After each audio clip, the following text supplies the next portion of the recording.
What is this foolishness? How many dreams can you shape in a minute, an hour? The kind of clean you like best. Lost 3 of my teeth, too. All right, so you lost. Next time you win. Steamy, hot, hearty, delicious, invigorating.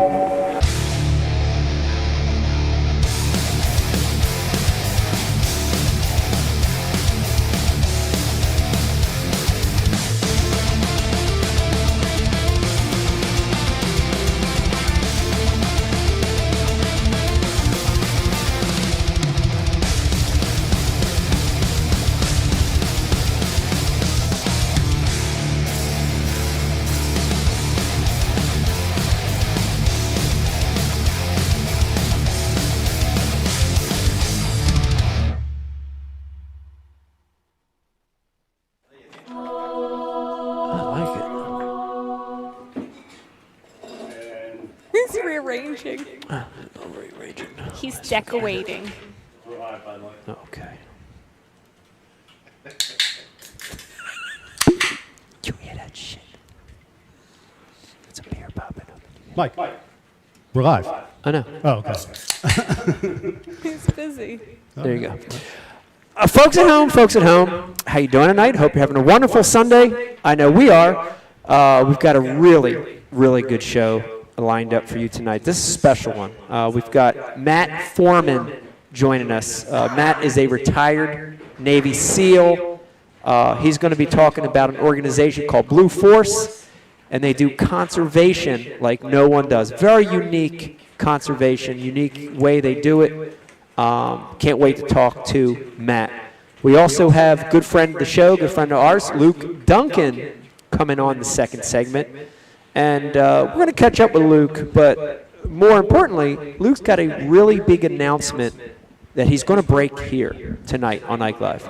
So I'm very, very excited. He could have broke it anywhere, on his own show. He could have did it on Bass Talk Live. On Bass Talk Live. He could have did it on Pat's show. But he chose here. He chose Ike Live. We got a great show. It's going to be a good one. I hope you stay tuned the whole night. Oh, I don't know what that was. Sorry, I was trying to share it on your... Oh, you're trying to share. I like the sound effect. Got a great cast and crew tonight for you guys, and it feels so right to be back here together in studio as the quarantining is loosening up a little bit. Went from 6 feet to 5.5 feet. You notice we're a little closer, and we've got also have a rearranged studio. Shout out to Rebecca for rearranging studio. Feels right. I feel it all the way down my plums. Sitting next to me, we've got Miss Rebecca joining us for the first time in a long time, starting the show with us. You've popped in a lot in the last 2 or 3 shows, but it's great to have you here from the very beginning. Thanks. It's nice to be here. Good. Who are you wearing tonight? Zara. Zara. I have little parrots. I like it. Spook? Dave told me to sit very politely with my legs Okay. crossed. I like that. And then to my right, we've got the one and only Dave Brodzik, a.k.a. Fat, a.k.a. Wharf. How you doing tonight, Dave? Excellent. Can't wait to talk to these guys. It's going to be a good show. Yeah, it is. It's going to be a good one. And it's good to have Becky back. Man. Yeah, it is that good was to a have missed back. voice that we had. Yeah. Well, it feels like a year, dude. Yeah, all of the last 2, I want to say 2 to 5 months. It's been strange because our show is so very connected with this cast. Yeah. And the interaction. Sure. And to not have that, it feels good to start creeping back toward that. And I like it. And it does feel good to have you back. So you're saying that you guys missed my annoyingness? We do. Yeah, well, your point of view, I wouldn't call it Yeah. annoyingness. I call it point of view. Yeah. A woman's point of view is very important in a lot of things. But it's like it's like the Betty Ford of bass fishing. The Betty Ford. Yeah, well, I don't know. I'm trying to get somebody who Betty knows stuff. Ford She knows stuff. She does. She does. We ain't had a leg on the show in a while. We haven't had leg. Just Not good just leg. Riz's hairy ass. Riz's hairy ass legs. Yeah. Stinky ass So legs. how about that leg, everybody? Yeah. Round of applause for Becky's legs. Round of applause for Becky's legs. Becky's legs. Listen, okay, so I'll explain this. Becky's legs on the message I board. got this amazing parrot outfit, and I really thought that it matched the colors of the organization that we were speaking with tonight. So Which is you know, Force Blue. Force Blue. I know Mike's so dyslexic. I thought we'd just let that one slide. I'm sorry. So I always like to dress, you know, for what I like to match. You know, like you match the hatch. Right. I have to match who we're talking to. So I get this amazing outfit from Zara, and I put it on. I don't think I realized how many pounds I'd added on during quarantine, because I've had fun eating and drinking, and the waistband just seemed to go a little higher, and the shorts got a little higher. And so I won't stand up during And the the leg got a show. little longer. So let me ask you guys, what's the over/under if she went to Walmart with that outfit? That if somebody would be trying to creep behind her with a phone, like, you know what I mean? Oh, it would happen. It would happen. It's depending on where the Walmart was at. But if Yeah. we're talking Bridgeton or Vineland, 100%. Like a Belmar Walmart. Oh yeah. Belmar. Because everyone else is there in their pajama pants. Yeah. Yeah, it's pretty bad. Yeah. Speaking of matching the hatch, on IMs tonight, sitting to my left, we've got the Riz with us, and Riz did a great job of matching the hatch. Won the BFL this Yeah, weekend. check on out the this SG Bay. Look at the trophy. trophy right there. Brian Carpenter, give me a little zoom in. Can we zoom? Hold that up, We Rizzo. can, actually. Let's do a little zoom. This is. Look at it. Oh, we got there. You go, Rizzo, champion, BFL champion of SB Bay. Riz, we're going to talk to you in a little bit about that too. I want to get the update on that. That's a big deal. I'm serious. A 2-day event. That's a big deal. Like winning the stupid Chester County thing that we won. That's okay. You know what I mean? Winning a Thursday night is okay. That's a big deal. It's a really, really big deal. I'm serious. Cool. It's a big deal. Sweet. It's awesome. Pushing buttons tonight for us, making plays. And Brian Carpenter, I got to say, it sounds wonderful, feels wonderful, looks wonderful tonight. Want to give you a lot of credit for that. We've got the one and only Brian Carpenter with us here tonight. I don't know Feeling who right here I don't tonight. know who I just cheered more for, Brian that he got the Zoom right, or Riz for winning that trophy. Nah, Brian was right on that Zoom. Yeah, well, They're yeah. both pretty important. Yeah, actually, Andy, the Ginger Ninja, had a lot to do. Oh, with shout out to that. Andy for helping us. But we do have some audio echoes going on. I don't know. We do. All right, well, we'll fix that. And last but not least, definitely not least, joining us via Zoom, the one and only the co-host of the show, us to the show, Pete Klusick. Pete, how you doing tonight? I'm doing good. Studio looks great. Becky, great to see you and hear your voice in the show. Great to have you. Thank you. Again tonight. And Riz did not win the event. He dominated the event by over 8.5 pounds. It's hard to do. That's a spectacular win. Congratulations. Yeah, Riz. congrats, Riz. I got to tell you, explain to Riz, Pete, how hard it is to win that kind of event. Because I've fished, I've fished 50 or 60 BFLs early in my career, a lot. Maybe you know, for 5, 6, 7, 8 years in a row, as many as I can get my hands on, and it's hard to win these things. It's difficult to win. It's very hard. When I didn't fish BFLs, I fished Federation when I got started, and that was when I won a Federation tournament. That was a definitive moment. That helped my confidence. It brought me to a level that, you know, where I could, you know, think about pursuing things more, because it's so hard to do. You try so much, you get so close, you can't figure out how to break through. And that was a one-day tournament. Yeah. Well, especially when you won, Pete, there was no split in any federation. Like, you had hammers, man, back then, dude. Yeah. All the killers were in the same organization. Well, that's true. But that was a one-day event. This was a 2-day event. And, you know, to see Rich actually caught the heaviest stringer each day of that event. Yeah. It's awesome. Which, you know, I mean, that was, and I know how he did it, and we talked, and it was a really unique pattern, and executed well, and you played right into the conditions. That was good. That was a good win. It's a really, really big deal. Here's what I want to say. I'm a little pissed off because I've got 2 BFL, back then they were called Redman. I got 2 Redman wins, and they're little spittoons. Remember this? Yeah, they're gold spittoons. This is a lot nicer. What'd they give you, a spoon? Yeah. They get a spittoon. What's that? Like a little, like the thing you spit in. Oh, that's disgusting. That's disgusting. That was the first place trophy then. This one's way better. Anybody from FLW, if you're listening right now, I want replacements for my spittoons, please. How deep is it, dude? We'll do celebratory shots. We can do tin cups out of it. Shot. Celebratory shots out of that. Yeah, we got a great show for you tonight. Your participation super important, and we're going to have the IMs up. Please, we want to hear from you for sure. And let me tell you, this show wouldn't be possible without some great companies that support it. Of course, the presenting sponsor of Ike Live's Mystery Tackle Box. Check it out. If you don't get this black box to your doorstep once a month, you want to get it. It's a great way to get some new baits, some really tricky stuff that nobody else has. Go to mysterytacklebox.com. Brought to you by a Flambeau, maker of great tackle storage systems. Founders Beer, of course, you see a lot of solid golds on the table tonight. Founders Beer makes great beer. TH Marine, Dr. Squatch, a man in today's world with everything going on. Get you some good soap. Get you some good soap. Liquid Mayhem, scent does matter. Tackle Warehouse, everybody I know uses Tackle Warehouse. Hobie, of course, the Cadillac of kayaks, and we're gonna catch up with Dave here in a second about a Hobie trip he had recently. Torpedo, man, a lot of you know the Ike Live boat. A lot of you see Vegas the Hammer in his boat, and you know the power of a Torpedo. A great electric-only motor, fastest boat on the water, quite frankly. And I saved this one for last. One of the newest sponsors of Ike Live, and you're going to see us during the second segment break this bottle open right here, a Tin Cup whiskey. And I'm a whiskey lover as well as a beer lover, and I got to tell you, it's some good, amazing whiskey. Dave, wouldn't you agree? You had it in the last show as well. It's good stuff. Yeah, I was ready to answer that till you told me second segment. Oh, no, well, sure, you can have it now. No, it's delicious, man. It's good. It's awesome, dude. It's actually. good. Tin Cup is yeah. It's amazing. If you like whiskey, you're going to want to try it.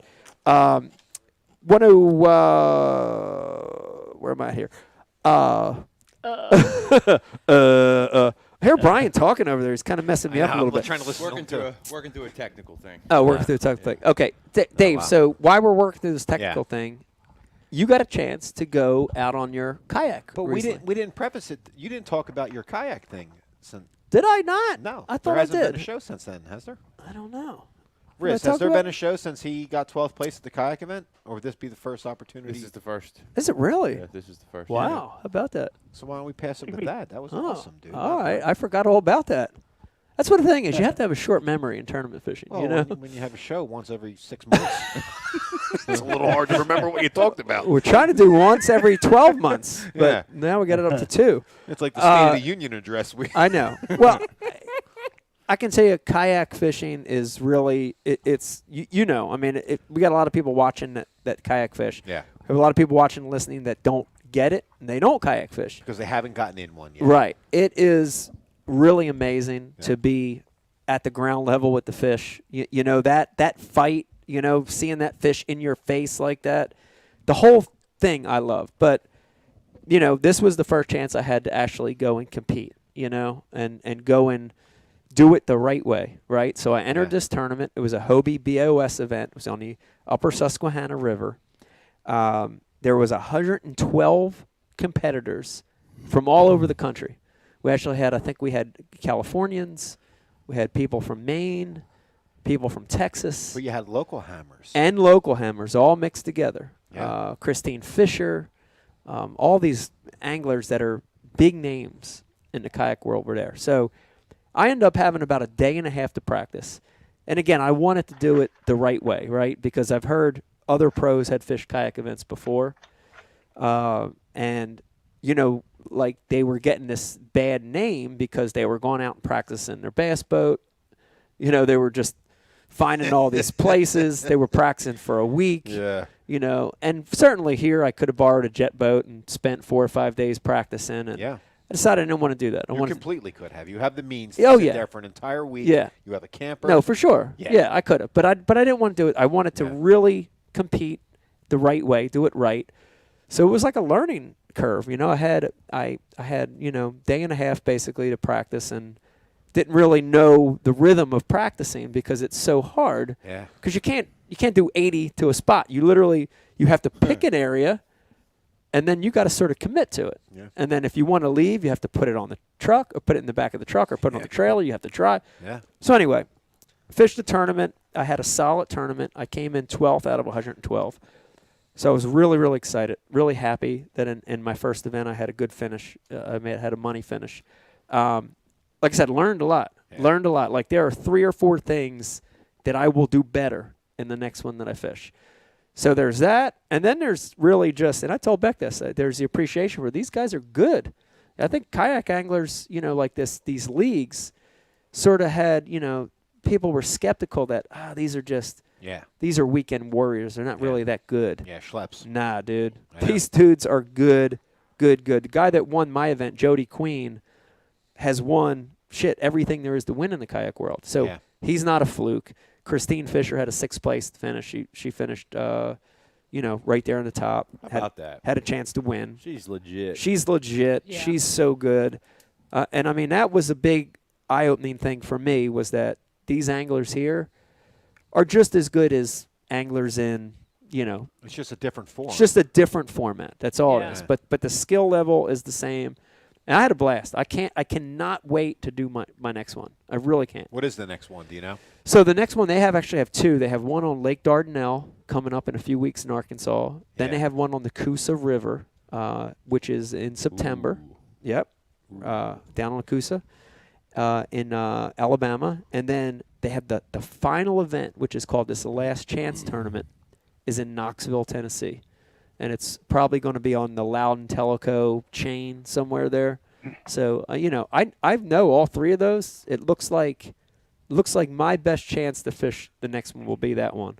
Will be the Loudon Teleco one in Knoxville. So, can't wait. It's going to be good. But, so that was up on the Upper Susquehanna. I got home from that. I talked to you a little bit. We texted. We talked. And I said, Dave, they're fucking fighting up there. Eating top waters. It was like insane. So, you got a chance to go up a couple times. I took my wife up there. We brought the yaks up there. We launched right around where. Now, did you camp or these were just day trips? No, they were day trips. Okay. We went up because we still have the kids at home being a pain in the ass. They're not old enough to leave alone yet. So we had to, we launched kind of where everyone knows where the Statue of Liberty is there. Oh, yeah. There's like a miniature Statue of Liberty. They gave like a pink. They painted the sash pink on the Statue of Liberty. I don't know why they did that. I didn't notice that. But anyway, we were right around those pools. And it's neat because it's all day long top water. Oh yeah, bluebird skies. It's awesome. All day long. Doesn't matter. It's all you're throwing, and it's different, man. It's way different. It's so cool. It's cool. But my wife caught a gorilla. Gorilla. Yeah, I could hear her screaming from the distance, and I couldn't really see. And I'm pedaling towards she her. have a because fish she's or up is she river. drowning? No, she had a monster, dude.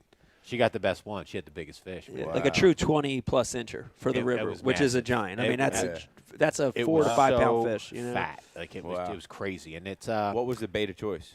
buzzbaits. We were black buzzbaits no that kidding. day. Then I went back Wow. another day, and they wouldn't eat the buzzbait, and they were eating like poppers type deals. Wow. Huh. Breaching the water for it, coming out like a foot out of the water for it, and breaching. Pretty rad stuff, man. Melanie 2-hour has rides her a own bit pain in the ass kayak. because you got to go through the Philadelphia traffic for us. But other than that, it was all right, man. I enjoyed it. What'd you say, Pete? Does Melanie have her own kayak, Dave? You guys? Yeah. That's so cool. Yeah, Mike kicked me an Outback, and that's what she fishes out of. Which I got to tell you, in terms of like fishing there, Yeah. and now this is going to be like inside the numbers kayak stuff. The PA kayaks are heavier, they're bigger, and They they are. draft deeper. They do. The Outbacks much shallower draft. I agree with that. And if I were going to compete Yeah. there ever, Yeah. I would fish out of the Outback, Yeah. not the PA. Well, in fact, a lot of the top finishers in that last tournament, these are Hobie guys that have lots of Hobies. And I want to say 3 of the top 10 finishers fished out of inflatable Hobies. Wow. Specifically for that event. Yeah. And I can't remember the model Wow. number of they make one that's an inflatable. Yep. And Wow. it makes a lot of sense, Makes a lot of Because sense. of the draft. Because the inflatable drafts less? Yes. Why does it make sense? Drafts less, it's lighter.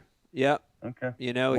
Like Dave will tell you, when we were there, the water was actually low, but on the rise a little bit. And Dave sounded like it was lower when Way you were there. low, Pete. You drop down these pools, Pete, and you have to get out and you have to walk your kayak and pull it, and you're pulling it over rocks. And if you have cheap reef shoes like I do, your feet are being smashed. You're stepping on these sharp rocks. It's treacherous, man. Like if I go back there again, I'm going to have the Outback and I'm going to have a decent pair of Reef shoes on. I'm not going to have them cheap ones I have. What'd you wear? Like your New Balances? No, Your I have shoes? I have like a pair of like water shoes that like you see Yeah. you see the South Philly guys walking around the beach in them. Yeah. Like I have a pair of them. They're nothing spectacular and they're awesome for where we live. But if you're trying to tread on rock and current, nah, man. Not so much heel. No, support I got in them. knocked off my feet a couple times, dude. Yeah, man. A slap. Dude, look at my elbow. I broke my elbow out. Dude. Look at that thing. What is that? I broke. Holy hell! Get us, Brian the Carpenter. Get a close up Oh of my that thing. God. Look It at that looks thing. It doesn't even look like an elbow. It looks like a tumor. What the hell Yeah. is that thing? Nah, I'm pretty sure I broke my arm. Is that a fatty egg sack? I just ate it. What the hell is that? I had Oh ro- my! I had Broke your arm. I had road sodas. Bulbous. Nah, but I like fell back. I slipped and yeah, I like. No wonder you wanted to start drinking tin cups soon.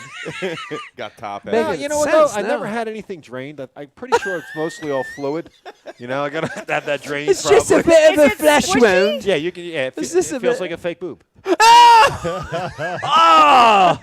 Dave's got a teat on his elbow. Dave's boob elbow. Yuck. Yeah, Dave's boob elbow on, I have on a the knock. items. I have a knocker. Ew, that's disgusting. Where do we go from there? I don't know where we go from there. I do want to remind everybody, if you're watching over on Facebook right now, of course, we have the like and share contest that we run every week. And please, if you're watching on Facebook, just like and share the feed. If you do that, Riz is going to put you in a contest here, a little drawing Yep. to randomly, we're going to pick a winner to win the Ike Live gift bag. This thing, Beck, what would you say? Loaded. Give me a weight estimate on that. 20, 30 pounds? At least. Yeah. And we've got 26.5. We've got products in here from TH Marine, Dr. Squatch, Liquid Mayhem, Flambeau, Founders, all kinds of stuff in here from all our I sponsors. mean, it's a giant bag. It's a giant bag. It turns Becky's outfit Yeah. into a Victorian gown just by It standing does. with It All right. does. And What the hell? and I missed this the first round, Brian, but put Pete back on for a second. Yeah. We also have Bass University prizes in here, and Bass wow. University is a supporter of the Ike Live show as well. And Pete, put you on the spot for a second. You've got the BU hat on tonight. BU's got some great stuff going on right now. I know you guys just filmed with Kevin Van Dam. How was that? What do you guys got going on over there at BU? Well, it's that was a great shoot. I learned a lot, and I think the people that watch this content when we release it are really going to be impressed. We talked a little bit about it on Bass Live, and the first release is going to be how he fishes that 20 to 40 foot zone as efficiently as he fishes in that shallow zone. And Wow. he's developed some techniques there that I think are really kind of unique. I know they're kind of unique because I've never seen them before. And we've got a definitive jerkbait class from Kevin that is going to be a must see. Jerkbaits for all seasons.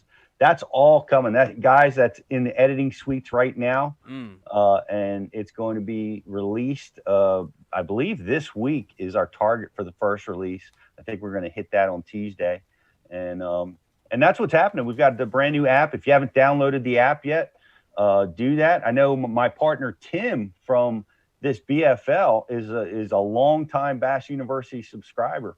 So Wow. shout out to Tim, and a lot of Bass U subscribers at the BFL weigh-in. Everybody came over and went out of their way to say hi and very appreciative of what we're putting together out there at Bass U. So I want to thank all of them. Pete, And what you got, Dave? let me ask you something, dude. Like when you're fishing with Kevin, right? Like there probably won't be as anyone in this information age as prolific as he, right? Because he figured this all out before everyone had wide grasp of all the information that people can put out there.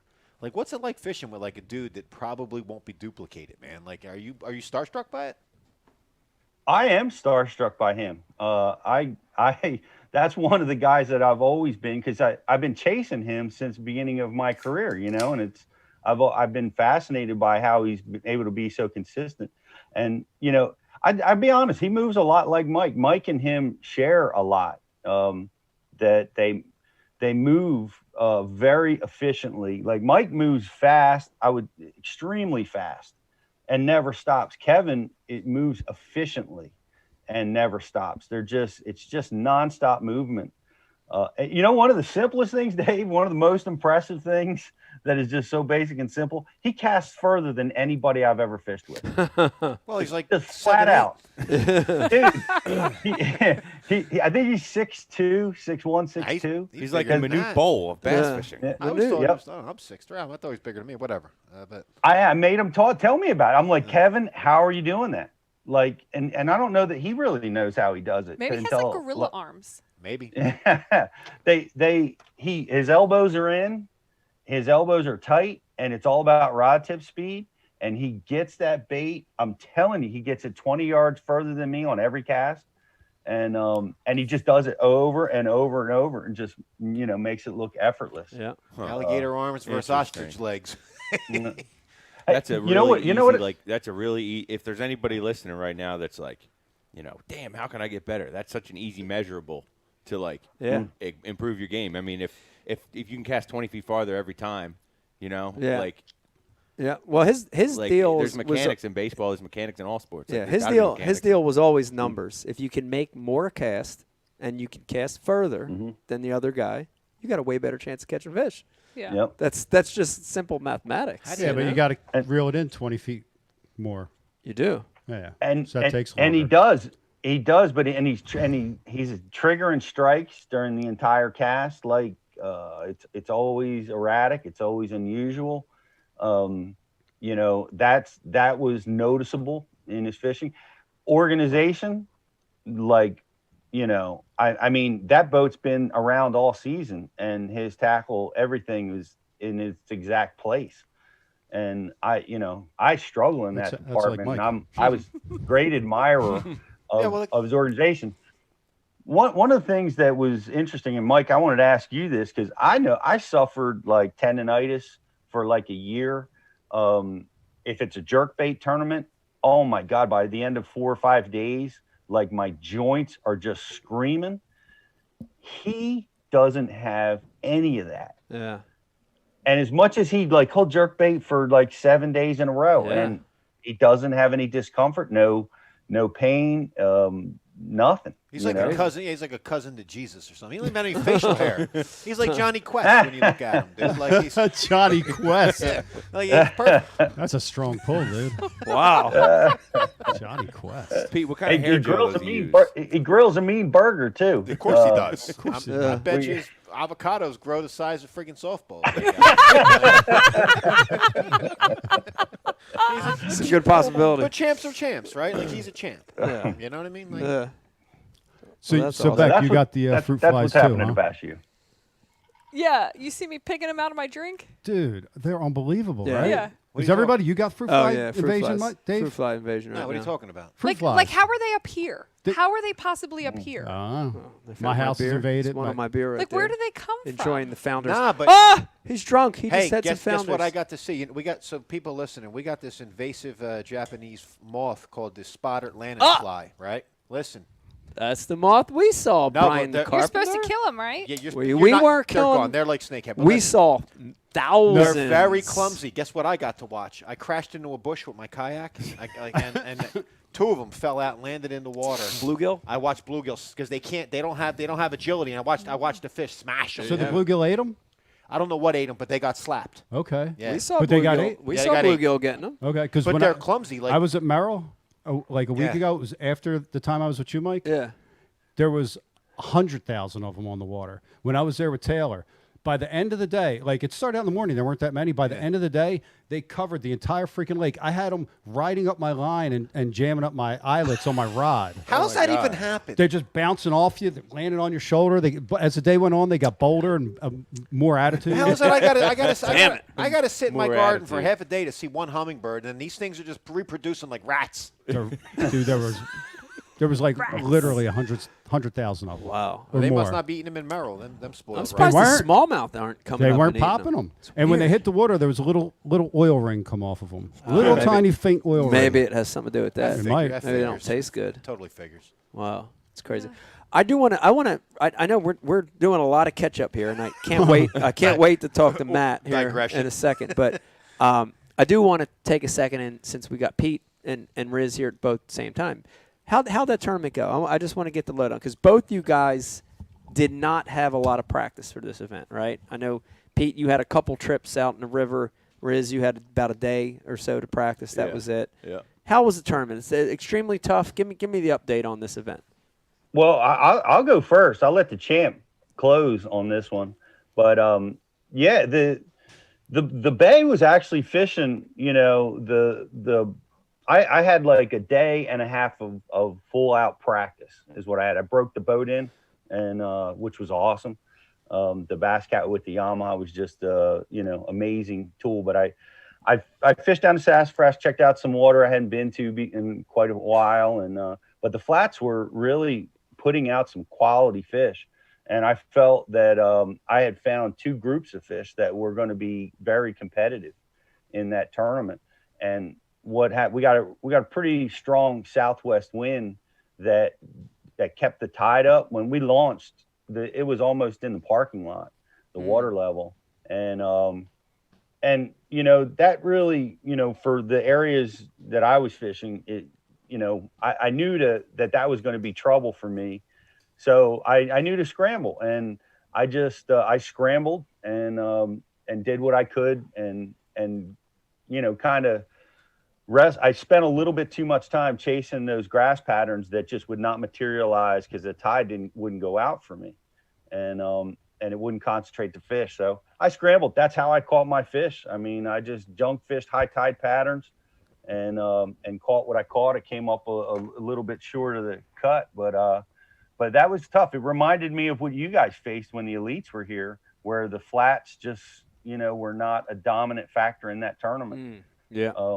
But you know, that was my experience. It was fun. It was great fishing with everybody, and you know, I was impressed and you know, really proud of Riz for what he was able to accomplish, and you know, to crush them like that in the face of really tough conditions. That was pretty strong. Yeah. Did you fish everything that you fished? Was it stuff you found in your single day of practice, or was it stuff that you've had history on, or did you just go fishing, or fresh stuff I found? So, as you guys know, I'd been without a boat for a little over a month.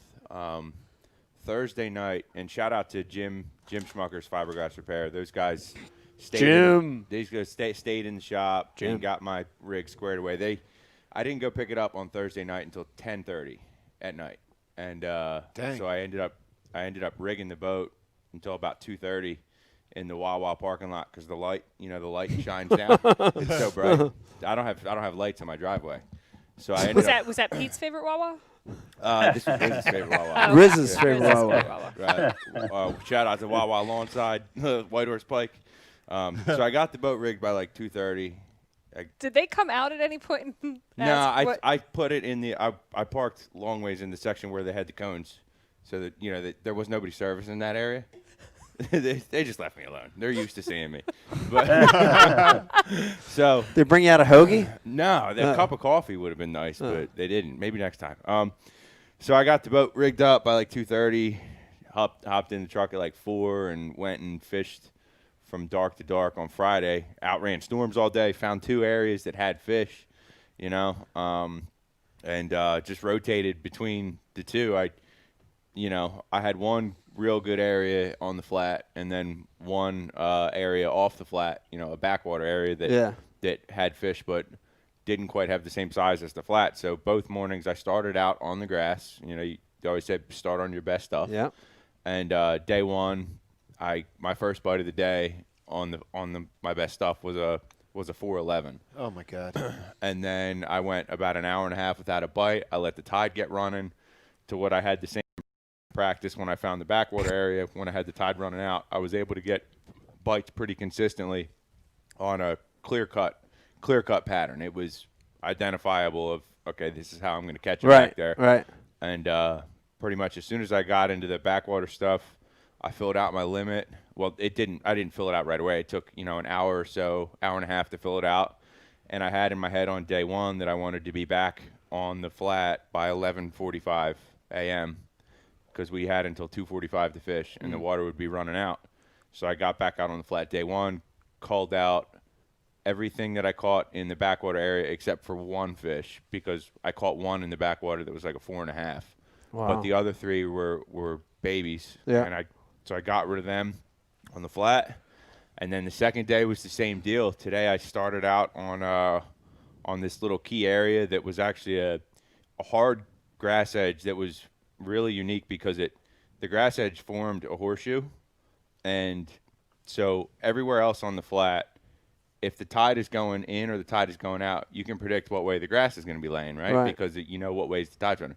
Well, at this spot, it was always laying the opposite of what you would expect it to be on the rest of the flat. Because the water, where the horseshoe formed, it eddied on the flat. There was an actual eddy of water in grass. And it was one of the only areas that I found that still had milfoil growing. And so that was like super key. I got one bite there this morning. It was like 3.5. And then 20 minutes later, I actually hooked another big one and lost it. And that kind of spun me out for a little bit. Ran into the backwater, filled out the limit, went straight back to the flat as soon as I filled out the limit this time.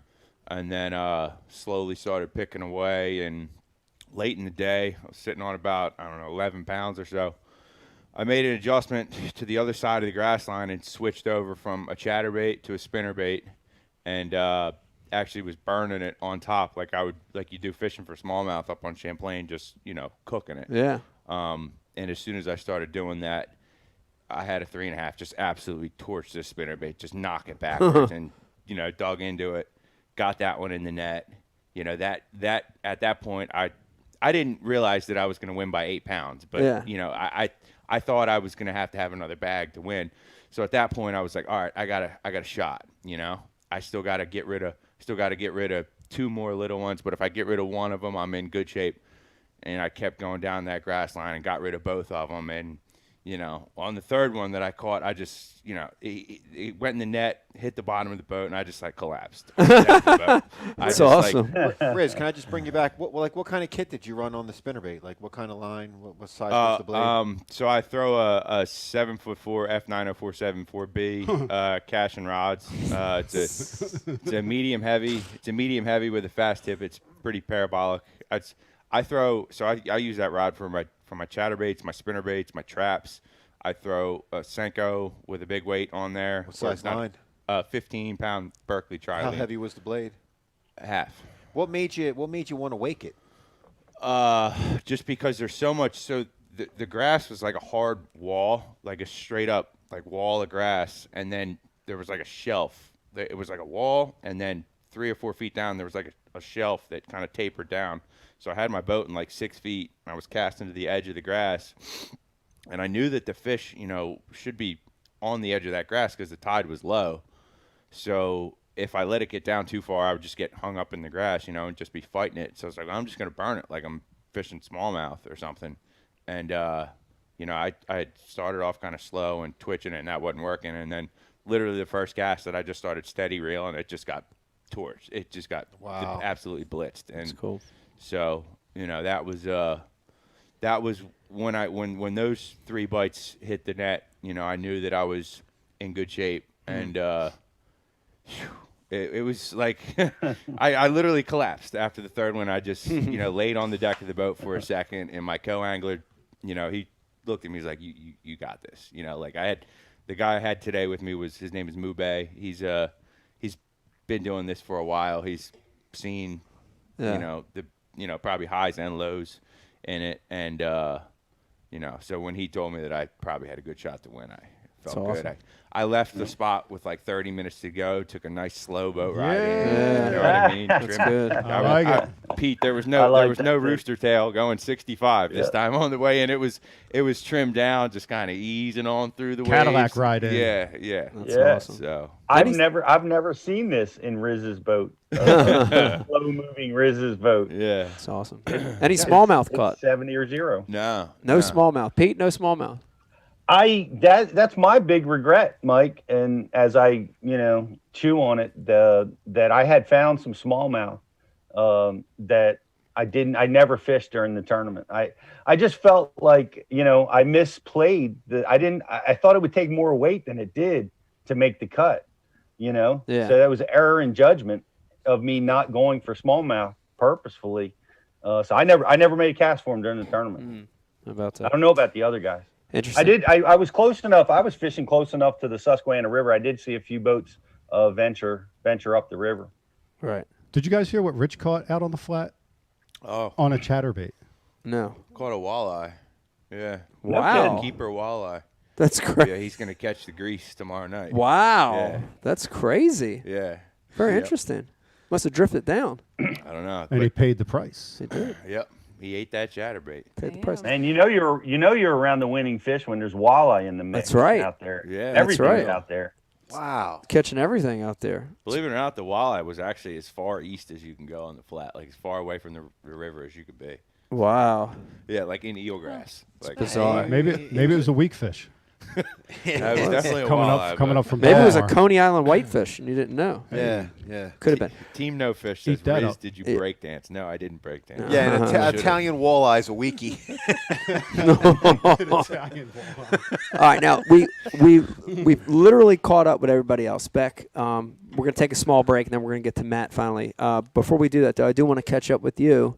Let everybody know what's been going on with you. I want to give you a shout out. You built a wall this weekend, which was What kind of wall are we talking about? Mr. Gorbachev, turn on this wall. you actually built a wall. Wow. I mean, that's pretty amazing. I'm proud of you for building a wall. Thank you. It's awesome. It's Pretty impressive. level. All right, Cancel Becky. So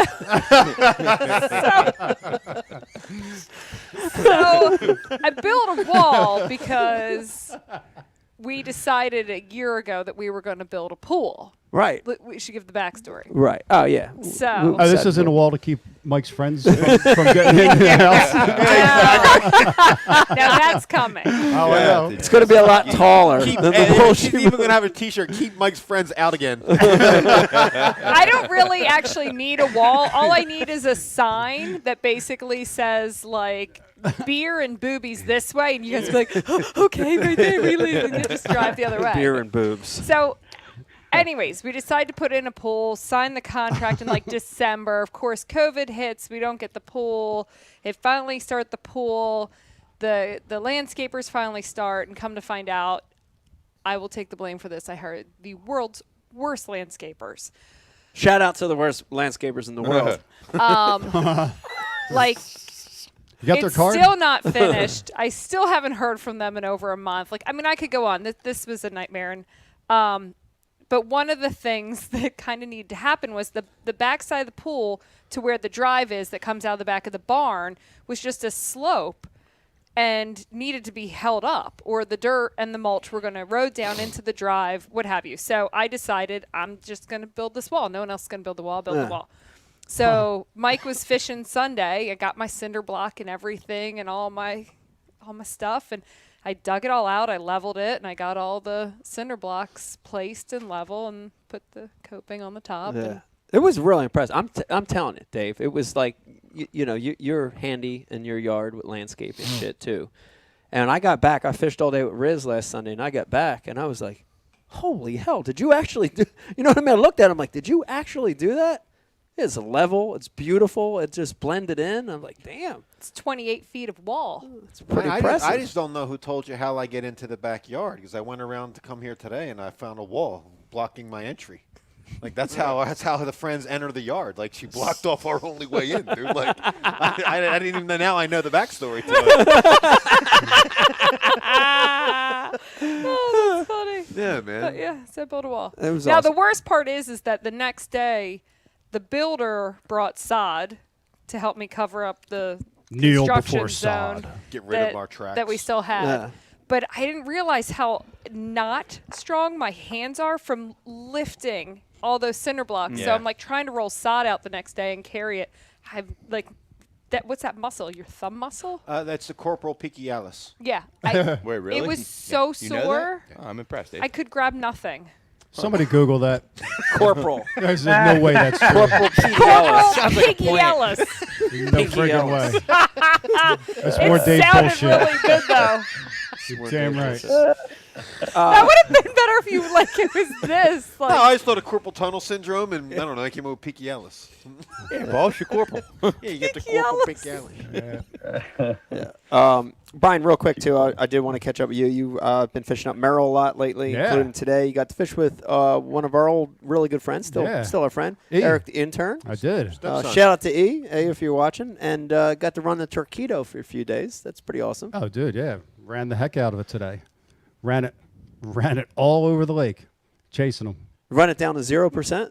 I did. Wow. Really? Yeah. Wow. I mean, I probably ran too much. It was so it was a really tough bite, right? We're post front. The weather, the water temp dropped 10 degrees up there in a week. The place is tough as it is already. It's a tricky fishery. So I've been going up there for the last month, once a week I've been going up there and trying to figure the place out. So probably figured out a little too much and spent today chasing every single thing that I thought, well, maybe this, well, maybe that, maybe that. Yeah.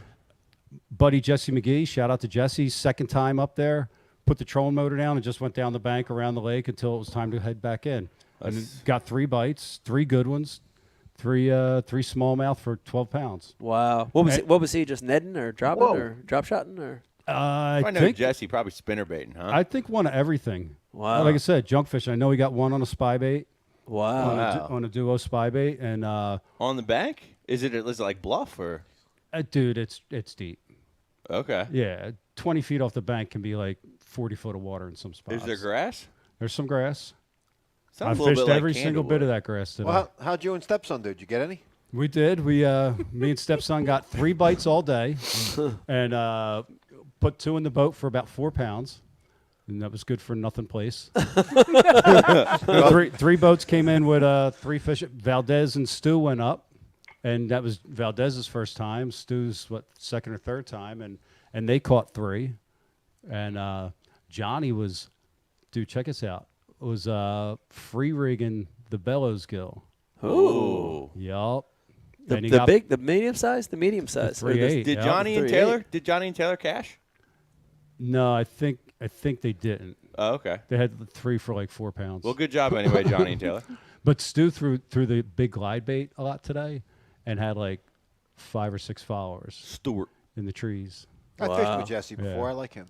Yeah, Jesse's cool dude. Yeah. But yeah, so they but it was tough, dude. Yeah. It was tough. Yeah. Donnie Sniffle wants to know, did Brian call Vegas for information? No, but I tried. I wore his hat hoping that some of it would rub off. I actually probably needed him in the boat instead of me or Eric or one of us. I don't know. Yeah, but he's heroed and zeroed there. He has. Right. Vegas Yeah. zeroed there. Yeah. That's a humbling lake. It It's a is, very man. humbling lake. I mean, Yes, it I is. chased every single bite that I thought it could be. I was offshore. The only bait that I could find consistently was like in 100 foot of water.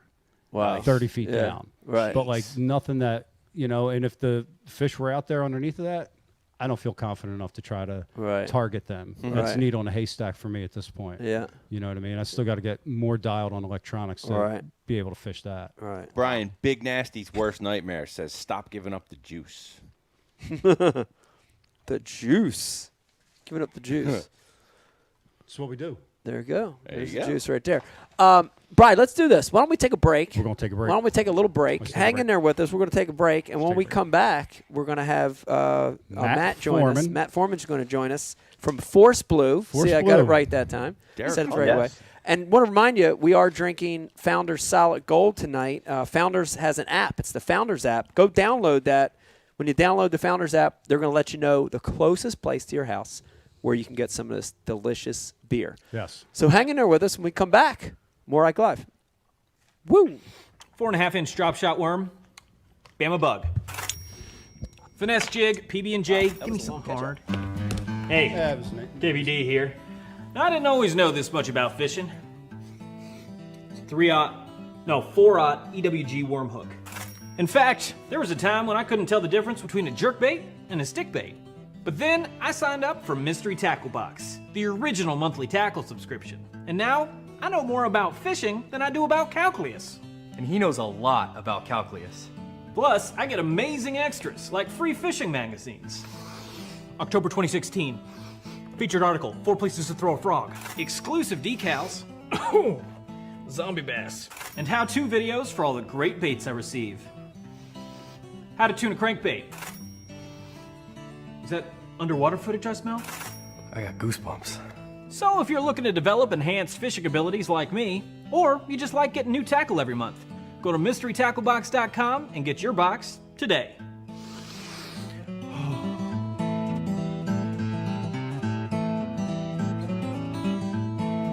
Ooh, live minnows. Is it lunchtime already? Nature's candy. Oh, is he in my pocket? There's a special place in our hearts for the tools of the trade. They're what we prep for a good day on the water. They're what we clean after a good day in the field. Flambeau's patented Z-Rust technology protects the gear of today from rust and corrosion. Z-Rust, for the performance of tomorrow. Preserve, perform, repeat.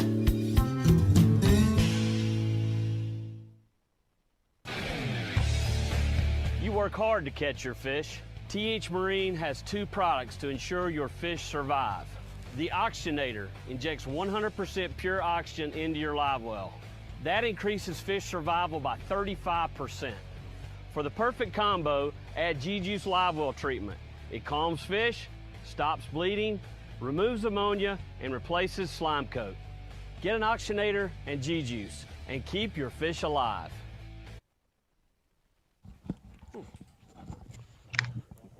We don't talk. 4.5-inch drop. It's a great fact. All right, and we're live. We're definitely not talking politics. We're not talking We politics. don't talk politics. Welcome back to Ike Live. I hope you're having a wonderful Sunday. I know we are. Man, what a heck! Ike. Yeah, what a heck of a warm up that was. Doing a little catch up here with the Ike Live crew. Very, very, very, very awesome.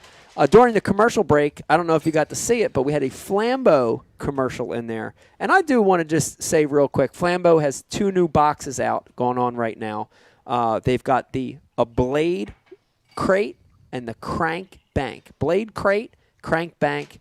2 very unique boxes. If you're looking for a way to store your spinnerbaits or buzzbaits, or if you're looking for a unique way to store your plugs without tangling them up, please check out those 2 boxes. They're pretty awesome. This is going to be a good segment, man. We've had, I look back on the history of Ike Live, Brian the Carpenter, if I call click, talking about 6 years. We've had some amazing guests.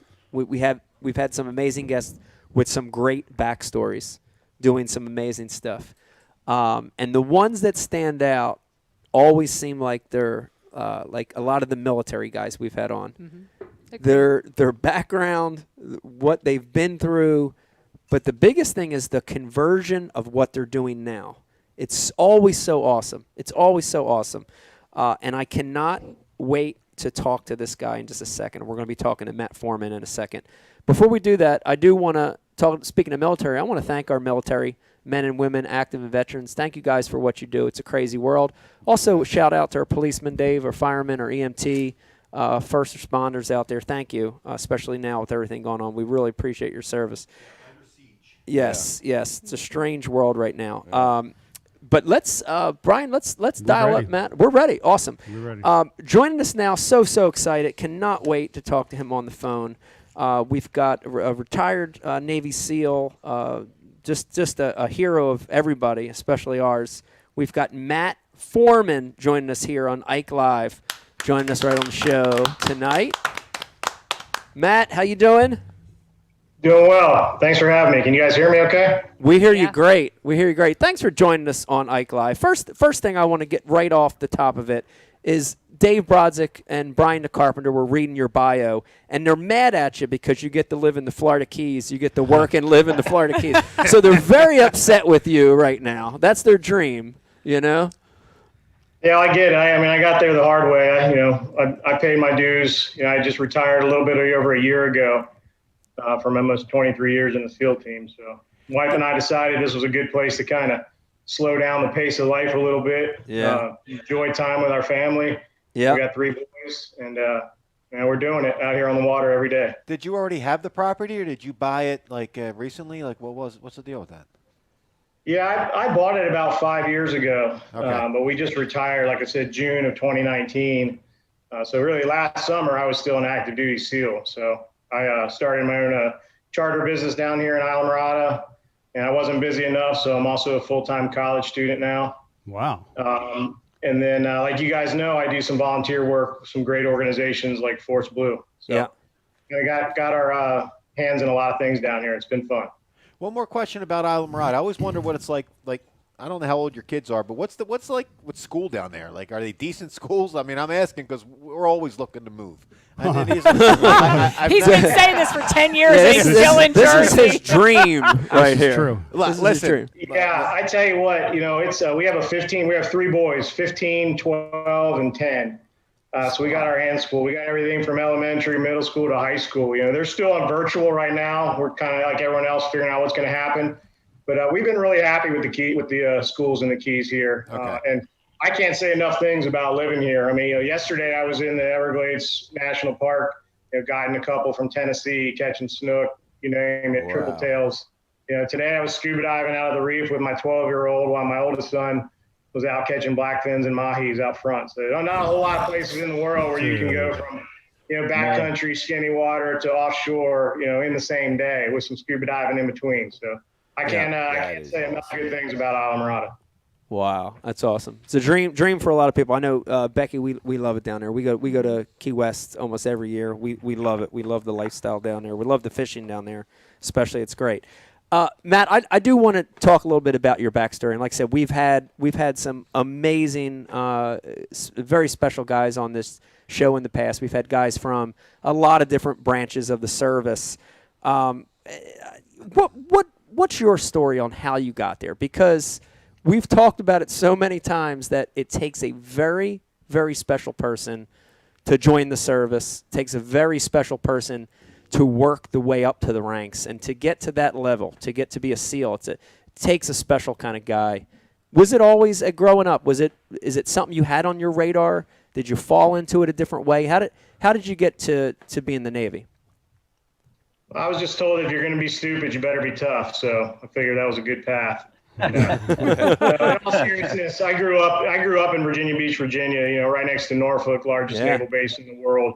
And home to the East Coast SEAL team. My dad was a SEAL for 26 years. So, when I was a little kid, I watched how people watched him. I watched how people reacted when he talked. I watched how people reacted when he came in the room. It took me a little while. I did some other things. I didn't join the Navy till I was 23. I didn't join right out of high school like some guys do.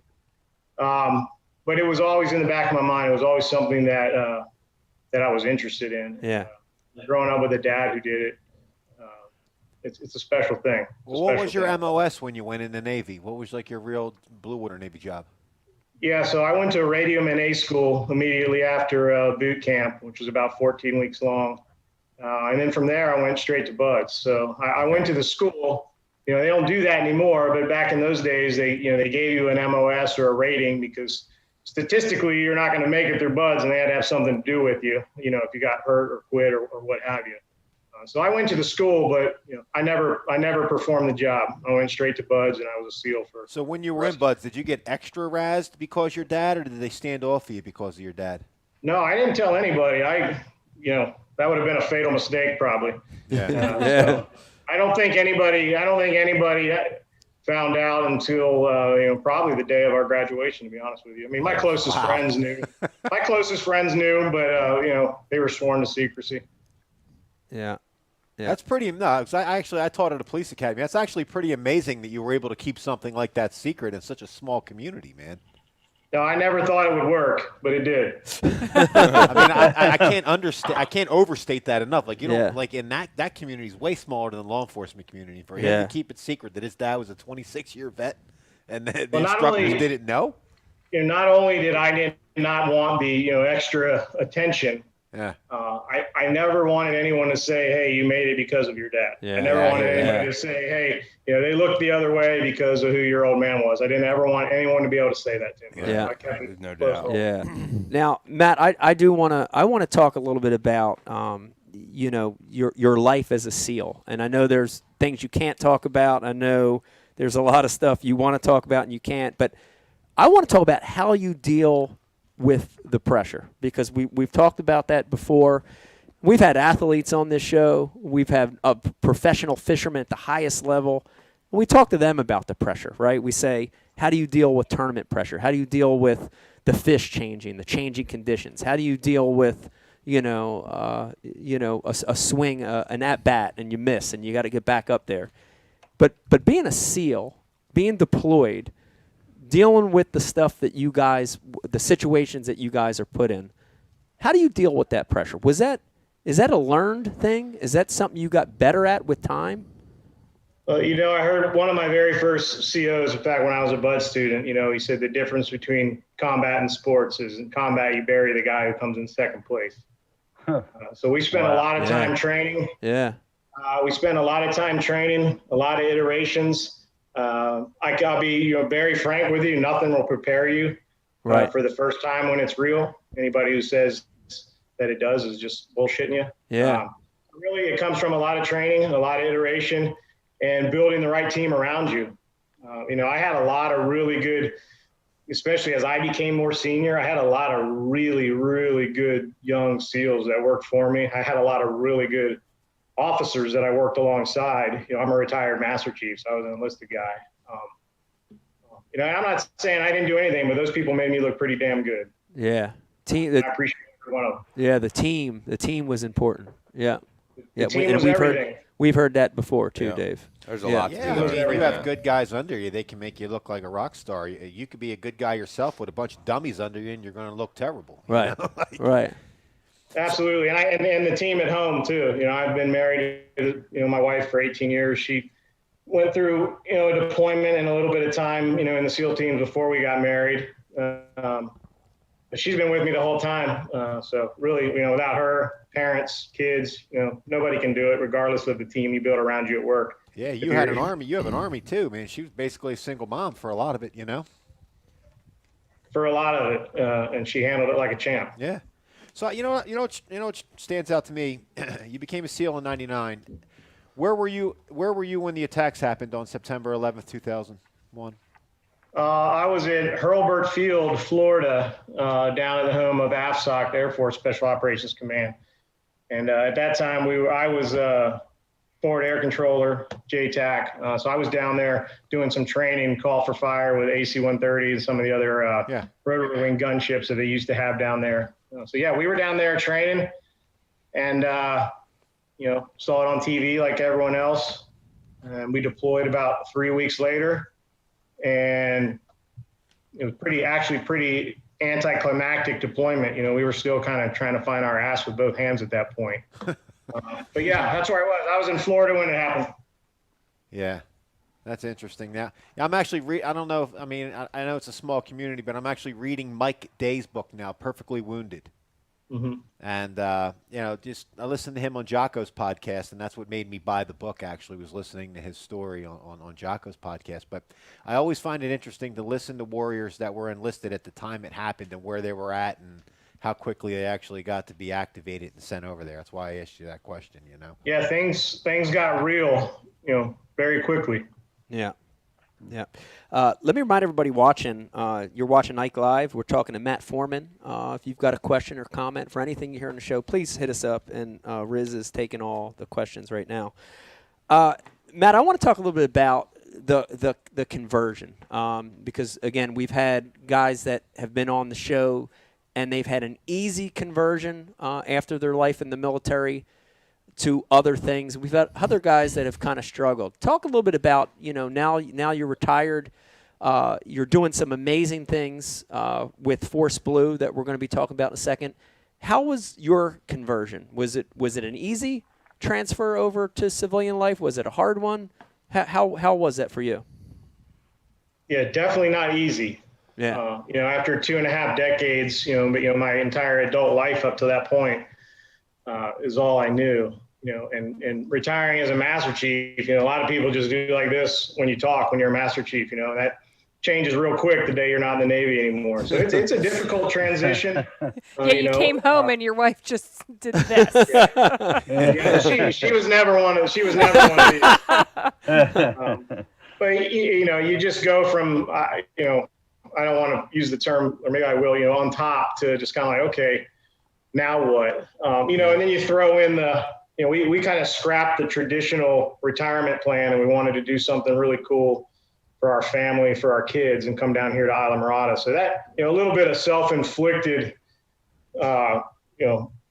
tension there as well, because now we're trying to figure out how to connect the dots financially, schools, all the things you brought up. It's a very, very new environment. Yeah. We lived most of our life. But, I've had, again, family's everything. Wife's here every day. Kids are here every day, keeping me going. We love it. I work with great organizations like Force Blue, and that's one of the things they do is they bring veterans together, and they give guys that, mission focus, goal-oriented teams to tackle some pretty serious problems. So, there's a lot of great organizations out there that really help, but it's difficult. I don't know anybody who's told me their transition from active duty was easy. Not one of them. Right.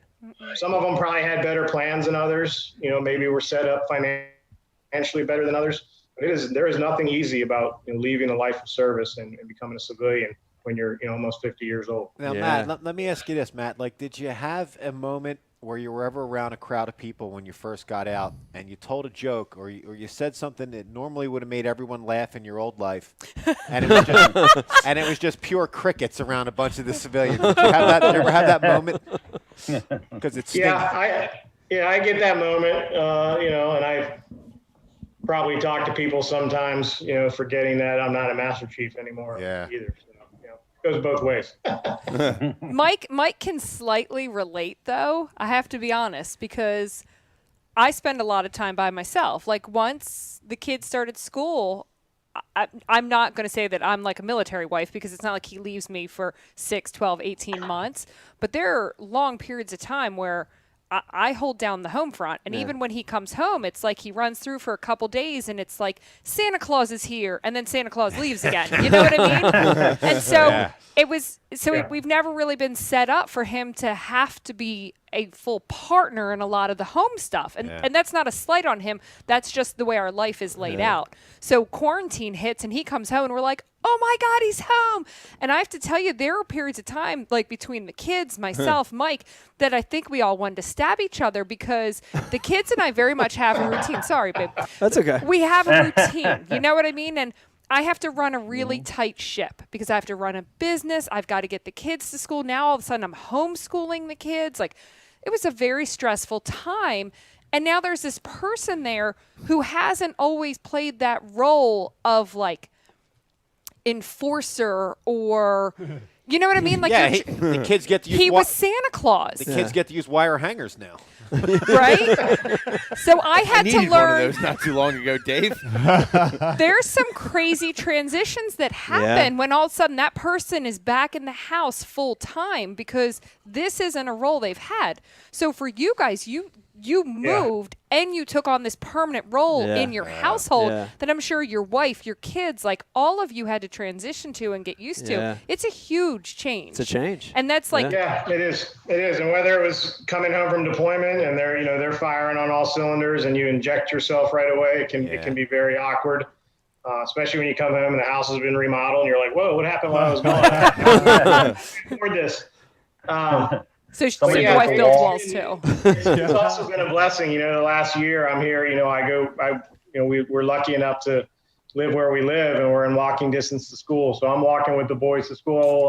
I'm not missing baseball. I'm not missing any of the stuff that I missed for the last, 15 years of their, combined lives. Yeah. It's good to hear, man. It's been really, really, really nice. And really nice to be there and be a part of it. That's awesome. Well, I want to hear more about Force Blue. It's a transition for everybody. Even one of the teachers at the kids' school didn't want to release them to me one day. I guess I look like a hoodlum or vagrant something. If they knew who I was. That actually happened to Mike when our kids were in preschool, because you had to do the finger scan in order to get your kids out. Yeah, it's and true. his fingers are so ripped up from fishing that the scan wouldn't work. And the woman's like, I'm not sure if you should take these children. And he's like, I'm their father. He's like, I have $120 skinny jeans on, bitch. I'm taking these kids. That's right. You see these skinny jeans? Give me them damn kids. You see my loafers? See these loafers? Got these loafers in España. Riz, I know we got some questions coming through. What do we got? We do. DB wants to know, while deployed, did you ever come across a spot where you thought to yourself, damn, I wish I had my fishing rod right now? Hell yeah. Yeah, absolutely. Many times. Absolutely. I've seen, plenty of, ponds, lakes, and rivers in Iraq and Afghanistan that were beaming with fish. Oh, Not sure I would have eaten them. It probably would have been fun to tighten the line on. Which river had better fish, Euphrates or the Tigris? I can't. I'd be guessing. I didn't know. I didn't know if guys caught them over there. That's all. Yeah, it's usually dark when I saw them. So. What else? What do you got? Team No Fish wants to know, what was the hardest part of training as a SEAL that you experienced? That's easy. Just the overall length of it. Getting every day, getting up at 4 a.m., knowing for the next, 6 to 7 months that, you're just going to get crushed. It's just literally the overall length of it. I don't think there's any one particular day or time of year or event. It's just a really, really long grind. Yeah. What is training like? I mean, are you getting up at 4 a.m., running 5 miles, or what kind of physical punishment do they put you through? Well, you'll run as a bud student. You'll run almost 6 miles a day just to eat because the chow hall is that far away. So to run there 3 times a day and back comes out to be a 6 miles. So that's just to feed yourself. So it depends on what phase of bud you're in. The first phase is more kind of weeding out and more selection, and then you start to move into combat swimmer techniques and explosive theory, explosive techniques, more maneuver warfare type stuff. So it progresses as you go. Did you Is there only one location for buds, Matt? Is it only in California, or is there one on the East Coast too? There was a long time ago. My dad went through training when it was on the East Coast, but it's all been in California since I believe the early to mid 70s. Did you make it through on your first buds? I did. Thank God. Nice. 6 months was long enough. Was it a summer or a winter class? I started in January and finished in August, so I had it all. I had first phase and Hell Week in the winter, but we wrapped up in the summer, which was a good thing. What's like the water temperature in the Pacific Ocean when you're going through all that stuff with the the surf torture and the boat carry and?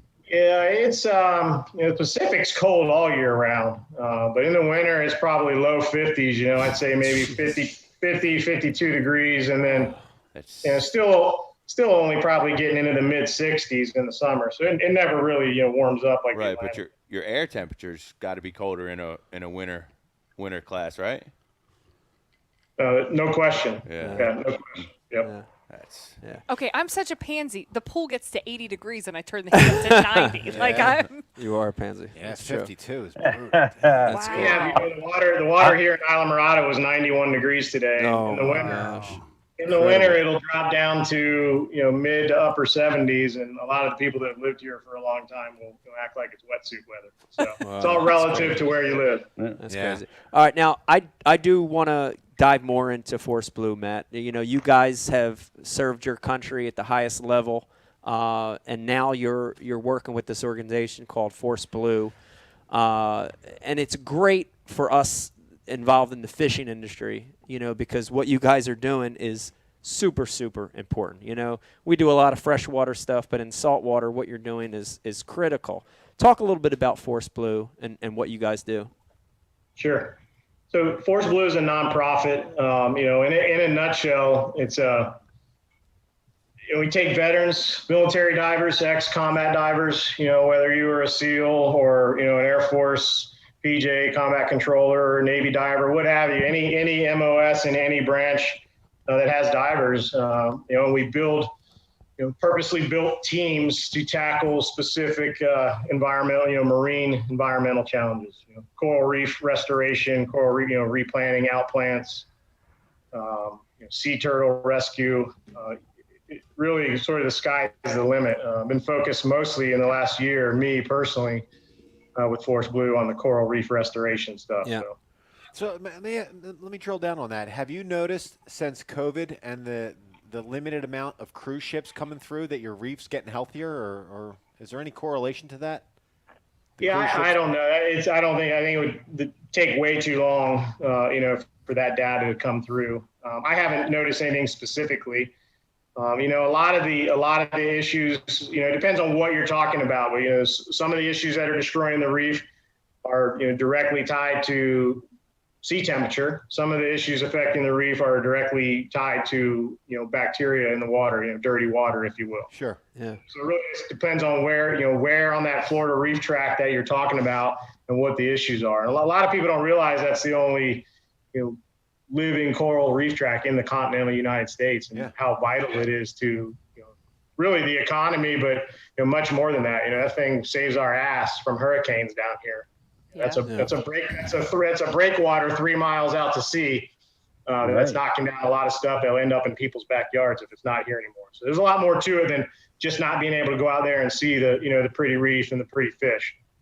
So what are you guys physically doing, I guess, to help the reefs? Like, how? It depends. So, you know, the 100 Yards of Hope, which how this relationship here initially got started talking about, was a project we did up off of Miami Beach, Biscayne Bay, for the NFL last year. And that was, you know, sort of ground zero for this disease that's been sort of eating the coral reef tract along Florida's East Coast.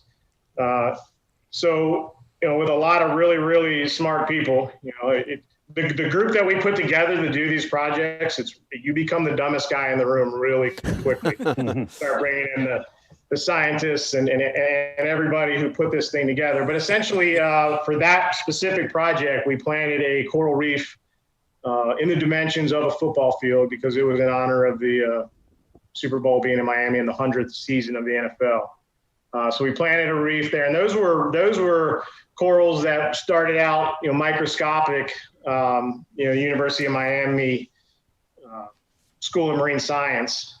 They grow them to a certain size there, you know, in a controlled environment, and then they move them out into open water, and they hang these little baby corals on. It almost looks like an artificial Christmas tree, you know, a plastic PVC structure that's anchored to the seafloor. And then they grow and mature to a certain size to where we're able to harvest them from there. And then we take them and actually plant them at the site. And there's different methods to plant them. That's amazing. You know, whether it's driving something that looks like you know, think of small railroad spike / you know, really gnarly nail that you beat into the substrate. And use literally a zip tie to attach these little baby corals to, and eventually they grow into the substrate on their own. You come back, you know, clean up your zip ties, the nails rust away. There's other methods where we epoxy them down, and there's other places where it's just diseased coral that we're treating with literally antibiotics. So it really depends on the scenario and what it is that's affecting that reef. But it's really interesting. We planted for the 100 Yards of Hope. These corals were about the size of your fist when we planted them. They're staghorn, so they have little, you know, pieces that look like antlers that stick off of them. We planted them in yard lines with the sidelines and the end zone to look like a football field. And we dove on it for the second time, I'm guessing 4, maybe 6 months later. So, and those things were the size of large basketballs. Wow. And it was really amazing to see how fast that entire area transformed itself. When we planted that stuff, it was a beautiful area. The water was clear, but it was barren. It was kind of blah looking. 6 months later, after planting this reef, it was absolutely amazing how much life was just back there. Not just the fact that these little tiny corals that we had planted had grown so big, but out of tropical fish and nurse sharks and eels and you name it, that is just now in that area. It's really cool to see. Cool to see. It's amazing. It reminds me, we got to do a fishing show up in New York City, and they had a project called the Billion Oyster Project, and it sounded very similar. You know, the way that they were, you know, breeding the oysters in a lab, and it sounded very similar process to where then they would go, and they weren't like Christmas tree shape, but they were on like sheets. And then they would go and plant the sheets down there, and the same thing, Matt. They'd go back down a year later, and these oyster colonies would be like double or triple the size. So amazing, you know, how we can bring them back. You know, we can help that process. Wow. Matt, is there any new reef expansions in the works? Well, yeah, the 100 Yards of Hope is an ongoing thing. So that's not done. That's an ongoing project. We're going to keep chipping away at that. But yeah, there's projects all over the place. The problem is, finding the resources, donors and the people that you need to go do. These are big undertakings. Yeah. There's as many people supporting on topside as there are, skilled divers in the water getting after it. So it is truly a team, but it's an awesome team. It's really cool. And when you talk about transitioning out of the military, it's a great organization because everyone there has kind of been there, done that. So, right. The egos are left at the door. You got a really cool mission, really goal oriented with this, this Reef project or the Turtle project, whatever it may be. Yeah. It's really cool. Guys just kind of get after it and have a good time, and can't say enough good things about it. Matt, or this is great for the science of this, right? These guys have these extremely experienced scuba guys that can go down and work underwater. That's amazing. Are you guys volunteers, or is this something that you guys are generating income from? Because I feel like that that would be a great thing to put these retired service members to work doing this stuff. Yeah, no, there's rarely pay involved. It's a volunteer thing. There are, depending on how that project is structured with the donors, there may be per diem involved and pay for your travel, but it's a volunteer organization. And it's not, nobody's getting paid. Nobody's getting rich off it. That's for sure. You do it. It's really, it's really hard to explain until you get down there and feel it. When I started doing this, I've been in the water my whole life. I thought of coral as rock, as this kind of a pretty rock. And when you get down there and start dealing with this and you realize this is a living organism and it's reacting when you're handling it, you can tell that it's alive. It's really, really an amazing experience. So guys definitely aren't doing it for the money. It's a all volunteer organization. So how many divers are there? Well, there's a lot, but like I said, depending on where the project is, like I said, everyone has a life and other jobs as well. So to try and get the team together, and that's really where we come into play, whether it's the University of Miami or whoever it is, they've got the smarts, they know how to do it, but they don't have enough people either. So it's really about building the team, and we become a force multiplier and just some manpower. They obviously give us some training, otherwise we'd be down there screwing it all up.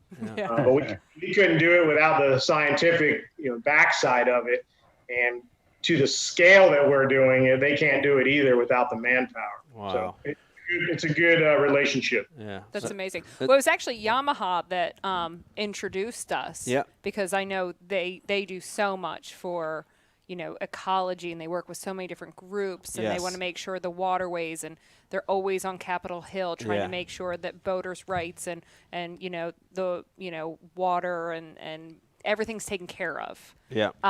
So it's pretty awesome.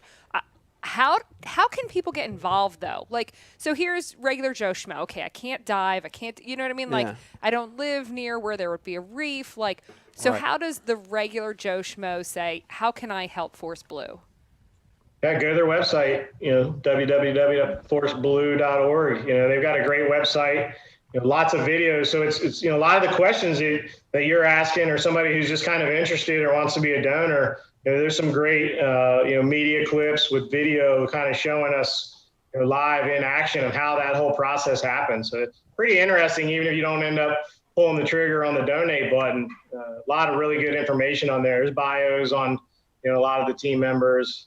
It's all right there on the website. You can donate right through there. That's awesome. Well, conservation, we have to have it. We have to have it. Whether you fish, whether you snorkel, you do water sports, this is ground level at getting nature back to the way it's supposed to be. So shout out to you guys for doing this. Yeah, Dave. Matt, I'd like to ask you, Brian, do you want to ask a question? I got something when you're done. All right, Matt, I'd like to ask you, I read a lot, Matt, and I read a lot. No, we're so sorry, Matt. No, this isn't. He didn't read it all from grade school to college. He didn't read anything, so he's catching up. And I am the most learned person in this room right now, Matt. So I'm going to tell you something right now.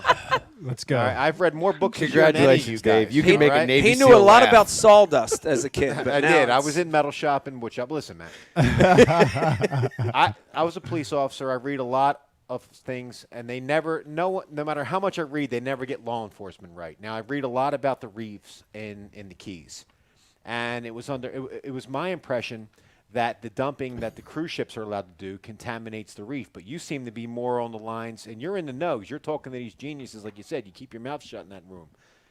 Water temperature has more to do with it than the sewage, huh? I'm not saying more to do with it. I'm saying it's not an either or.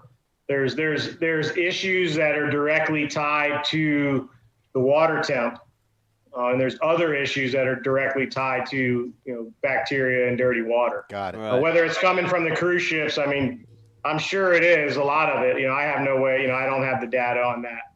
But yeah, it's not an either or. It's a yes to both of them. Got it. Copy that. Right. Yeah. Yep.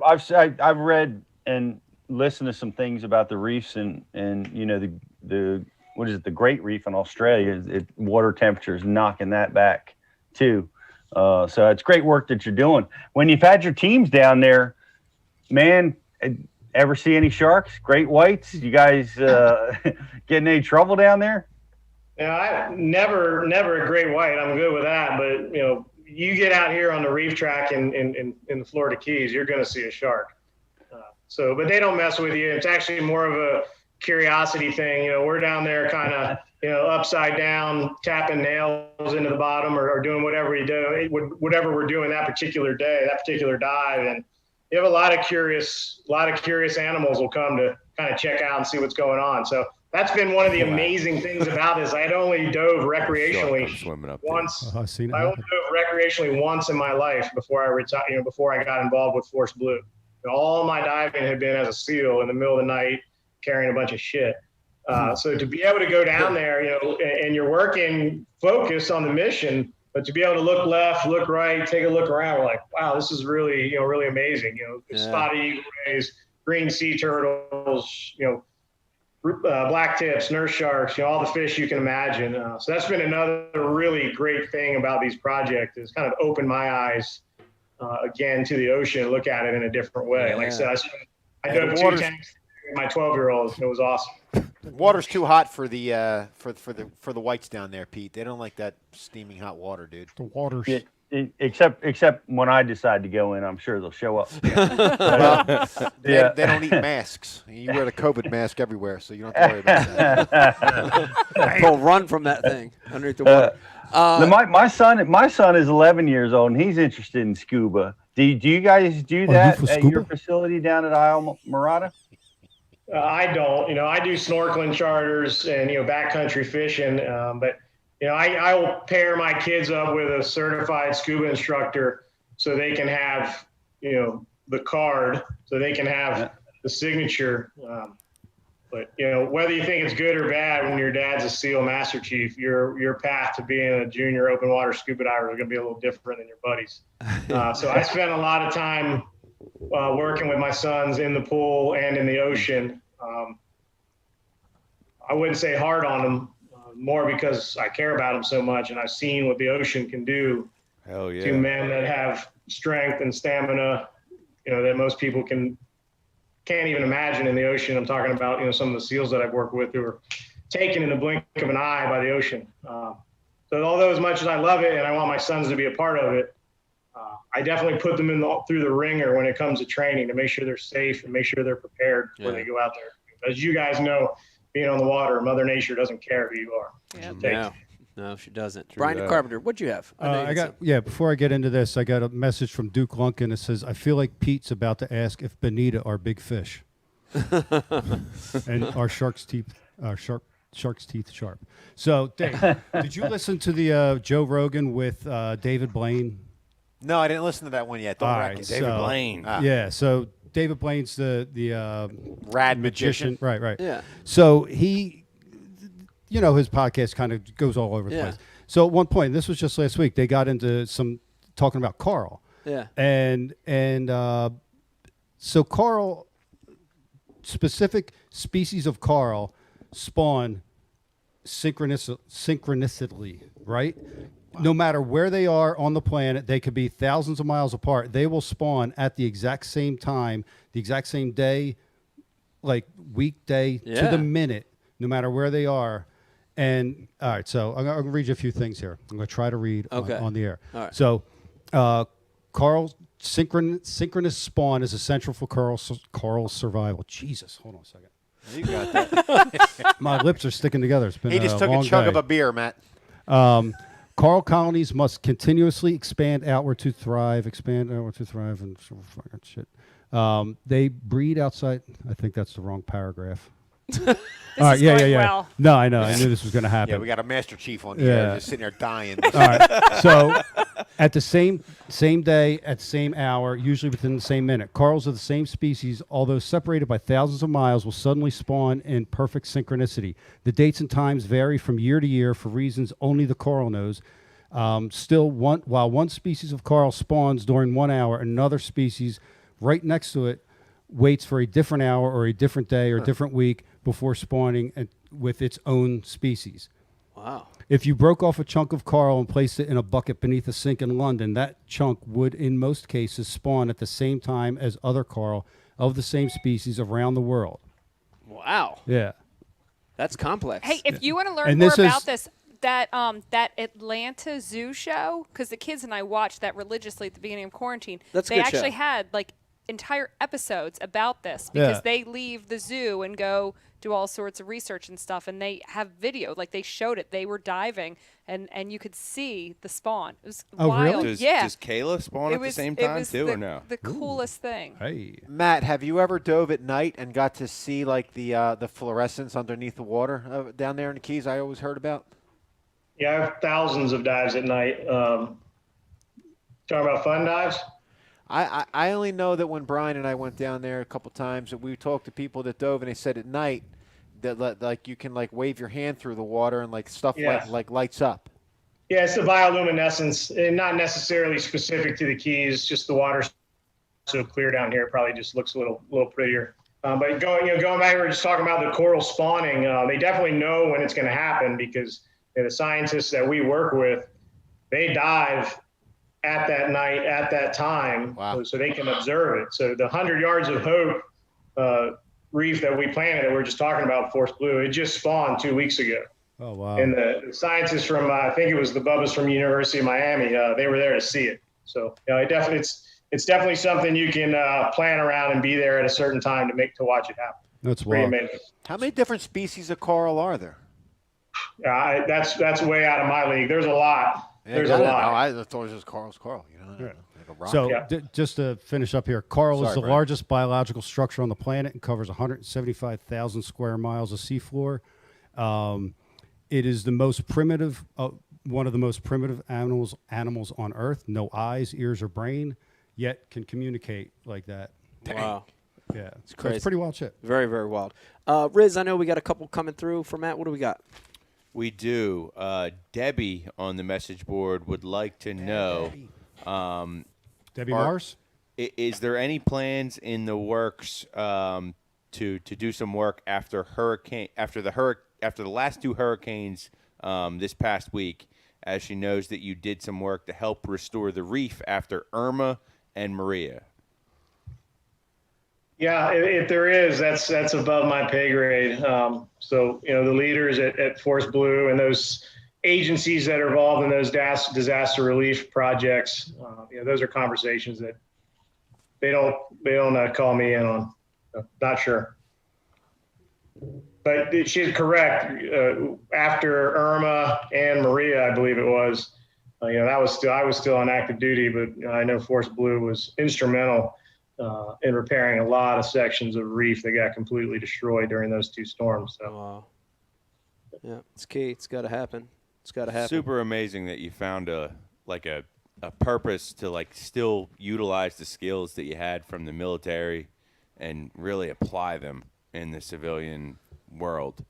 To have the skill set as a diver that you have as a Navy SEAL is you're in the 1 percentile of everybody in the world. Yeah. You know what I mean? And for Force Blue to give you that outlet to still apply that and, have a purpose that it's so beyond what normal people can even imagine. It's pretty sweet. It's very cool. And like I said, if you like to fish, swim, surf, if you like nature, this is important. This is key stuff. Yeah. I do have one question for you outside of Force Blue and Isla Mirada. Is the bar Woody still in existence? Yes. Still there. And is the band, is that guy still alive? The Indian guy, Big Dick and the Extenders? Big Dick and the Extenders. Yeah, I'm not sure on that one. No, listen, Matt. I don't get out to live music venues as much as I used to. So, no, listen, Matt, listen. Back in the day, this is like 20 fucking 25 years ago. Listen, there was a band that used to play at Woody's called Big Dick and the Extenders. It was like a Native American guy. He was like 1 foot in the grave 25 years ago. I'm sure he's dead. But he was a big guy with the flats boats and going up into the glades. But dude, he would play like he'd play like blues. And then he would let people from the audience go up and tell like jokes. Oh yeah, and like, oh dude, it was great. Oh, man. and he would roast you. And he would hammer people walking in the door, dude. He Wow. called me Buzz Lightyear when I walked in. Wow. Dave still remembers 25 years later. Because everyone laughed at me. What am I going to do? I'm going to quit them. I think you got up and told a joke too. I told a couple jokes, yeah. Probably can't repeat them. No, we absolutely can't. Okay. Maybe after the show. Even before all this, we'd be canceled. Even before canceling. So, Matt, how does it feel to be a guide now and you have people on the boat? This is a completely different world. Like, when you spoke before, like, you were in charge. Yeah. Now you have these people that are vacationing. They're having fun. Fat tourists. They're, like, slathering sunscreen and getting it all over your boat. They're holding like, the fishing reel upside down. Sticking their gross feet on your seats. How have you done with that transition? That's a tough transition. Yeah, I've been really lucky. It's only been about a year. I've had some really great clients, and I take anybody. This is a business, but I focus really hard. I work really, really hard for the veteran community. We host Gold Star children here, so children's kids whose dads were SEALs, who are either killed in training, killed in combat. Other vets who are just looking for a day to get out on the water, very similar to like what I do at Force Blue, and there's tons of great captains and guides down here with way more experience than me, but I think there's a special connection, when it's a veteran family or an active duty family on board, and the captain, has been there and done that to some extent with them. Yeah, for sure. So it's been great. It's been really, really great. That's awesome. That's awesome. That's good. I have a personal question. Okay. So I feel like my phone is always listening to me and watching me, and I feel like it's highly invasive, but there's nothing interesting about my life that matters if I'm really being listened to or followed or has my face recognition. Do they get to give you a special phone where all that stuff doesn't happen on your phone? Please tell me yes. Well, when you're still in, you do. So I use my personal phone for personal stuff and had work phones that I could talk about other type of information, other levels of classification on. But I don't have any of that anymore. So it's just me and the iPhone now. I don't have to carry around the 3 phones that I used to. That's our logo. Nice. You can see the Isla Mirada Coastal Adventures logo right there. Yeah, I like it. There you go. So anytime you guys want to come down and go chase a tarpon or a redfish or a snook out in the Everglades, or if you just want to get out to the reef, you guys have my contact info. I'd be happy. Mike, I've been a fan of yours for a long time. I've been a bass fisherman my whole life. Even though I lived in this, near the saltwater, I've always been a bass fisherman. Been a big fan. I appreciate it, Matt. Yeah, it's fishing gets you. Bass fishing, I've loved it since I was 12 years old, so I know the feeling. Matt, if somebody's watching right now, we got a lot of people watching. We're going to have people later listening to the show, and they're like, God damn, I'm going to be in the Keys. I want to go hook up with Matt. I want to go snorkeling. I want to fish, whatever they want to do. How can they find you? What's the best way if they want to find Coastal Adventures? How can they find you? So my website, www.ilamiradacoastaladventures.com. Yep. I'm also on Facebook and Instagram, so always posting new content on there. They can find me on the internet or social media. I'm there.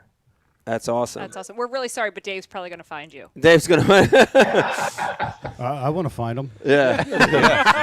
We all may find you here in the next 6 months. Really, really bad. I think we need an Ike Live executive trip. We might need a trip. Isla Mirada. Let's go catch some snook. I know. We might need a trip. Charles, as soon as it gets cold up here. Come on. Charles, if you're watching right now, you got to start selling more sponsorships. Yeah. Come on, so we can all take a trip down to Fish with Matt.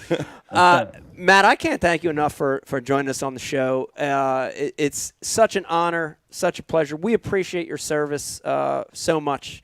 what you've done for the country, and now what you're doing with Force Blue, dude. I honestly can't thank you enough. I mean, it's so important. Yeah. It's to me, any of that conservation stuff, whether it's fresh or salt, guys have to be doing it.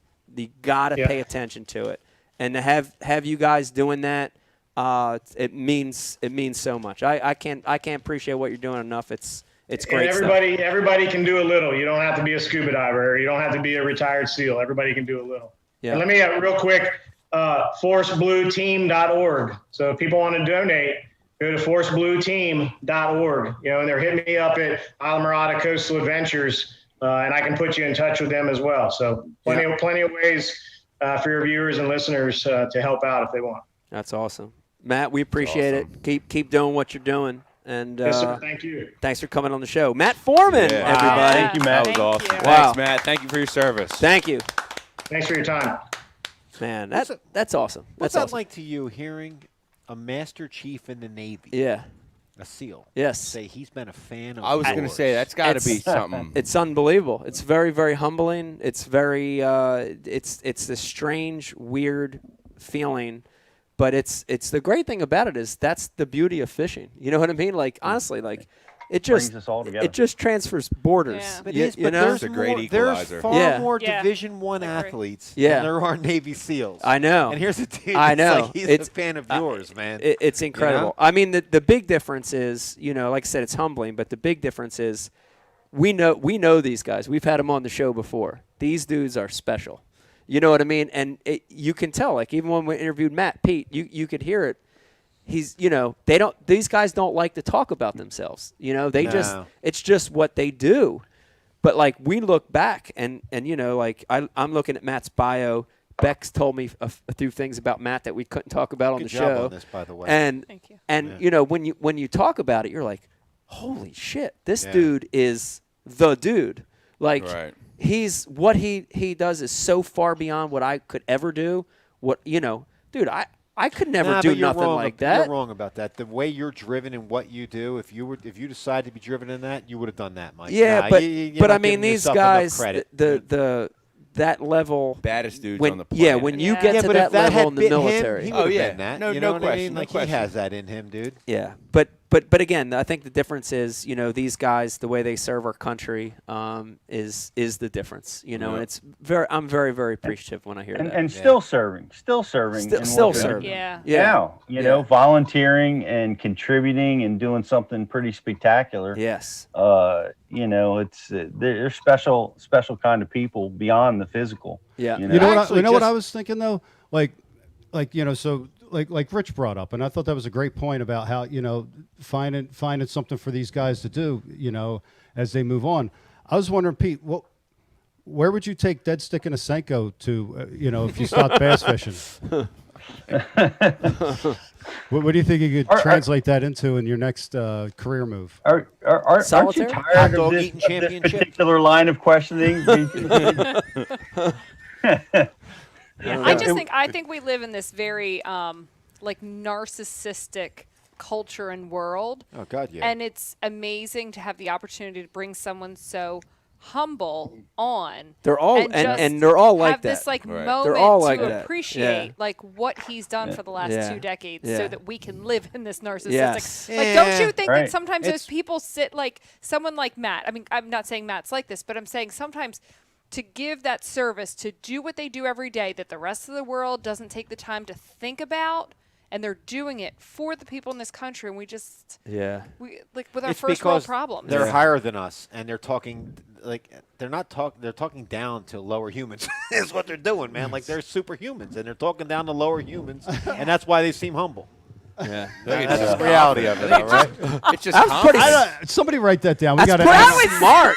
we got to analyze that It's just later. confidence. Dude, like a guy like Matt Foreman, he went through the hardest training anybody you can go through. Yeah. Like, Yes, there is. for 7 months. Like he's one of the baddest fucking dudes on the planet. Yeah. You know what I mean? And I don't think somebody like that even has a need to like Their egos are in check, and we find that when we we've had the Miller brothers in here, Yeah. and Yeah. Gregor Gillespie and Yeah. and some other athletes, especially I would say their egos are in check with With other sports, but with fighters and with the military guys, their egos are in check. You got it wrong. They're in check when they're talking to norms like us. When they're around each Hmm. other, their egos are not in check. Oh, They're yeah, on because- full force, and they're trying to outdo each other. Their Hey, egos are in check who are we around.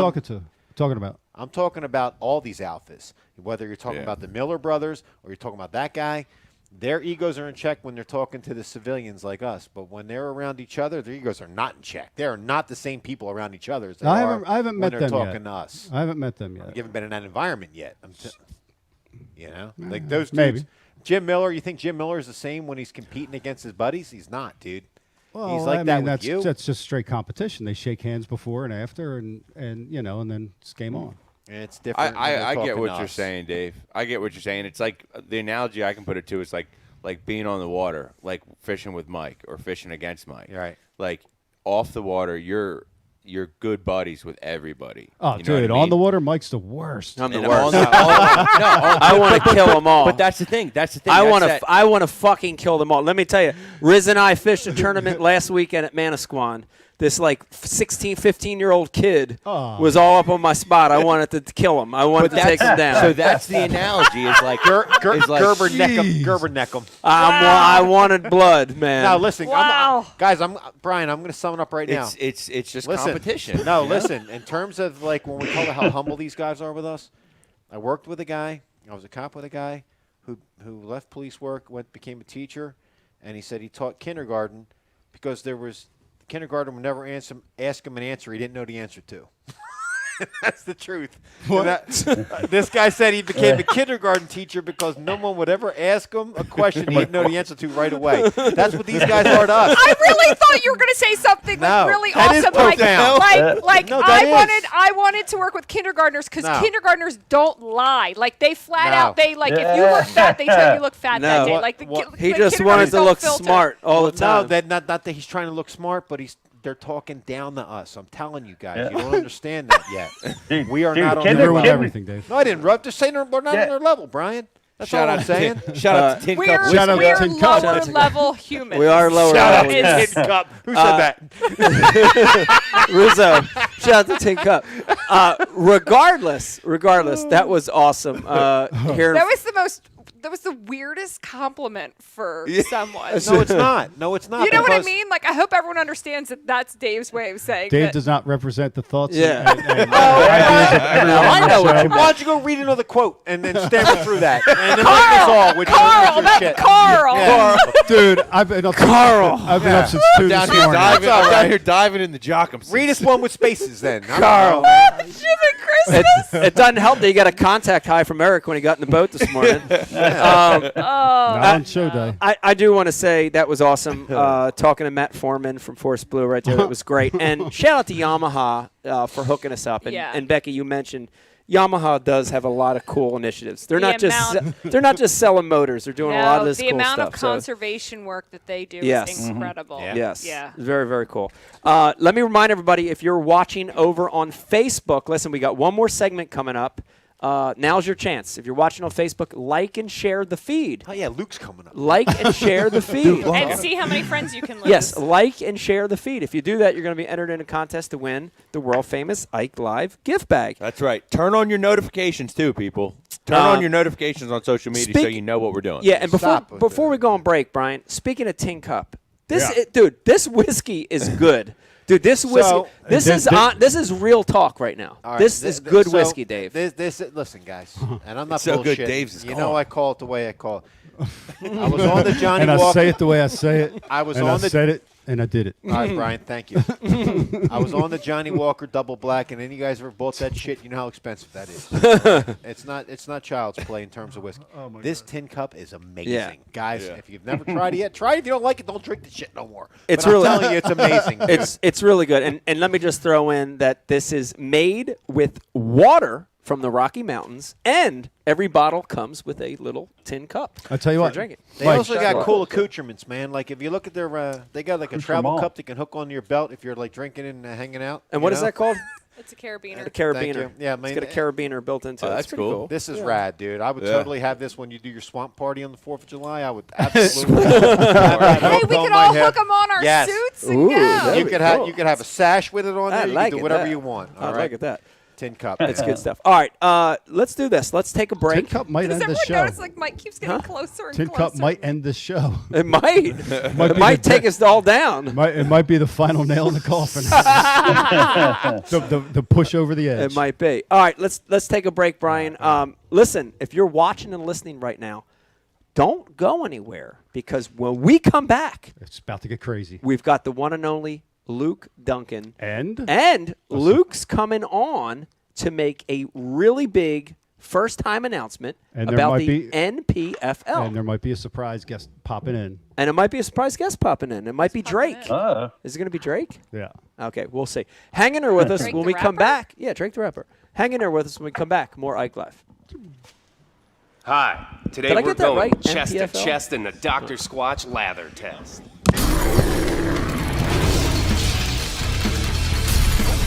On that half of Mike's impressive chest, we're rubbing him down with 3 name brand bars.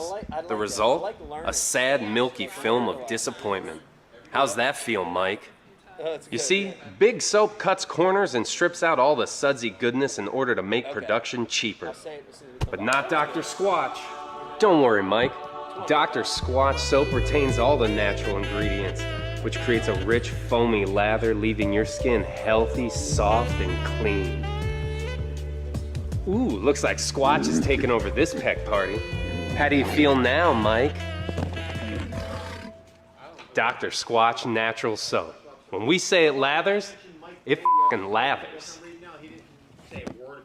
You deserve glorious lather. Take the lather challenge for yourself today. 4.5-inch drop shot worm. Bama bug. Finesse jig, PB&J, give me something hard. Hey, KVD here. I didn't always know this much about fishing. 4-aught EWG worm hook. In fact, there was a time when I couldn't tell the difference between a jerkbait and a stickbait. But then I signed up for Mystery Tackle Box, the original monthly tackle subscription. And now I know more about fishing than I do about calculus. And he knows a lot about calculus. Plus, I get amazing extras like free fishing magazines. October 2016. Featured article, 4 places to throw a frog. Exclusive decals. Zombie bass. And how-to videos for all the great baits I receive. How to tune a crankbait. Is that underwater footage I smell? I got goosebumps. So if you're looking to develop enhanced fishing abilities like me, or you just like getting new tackle every month, go to mysterytacklebox.com and get your box today.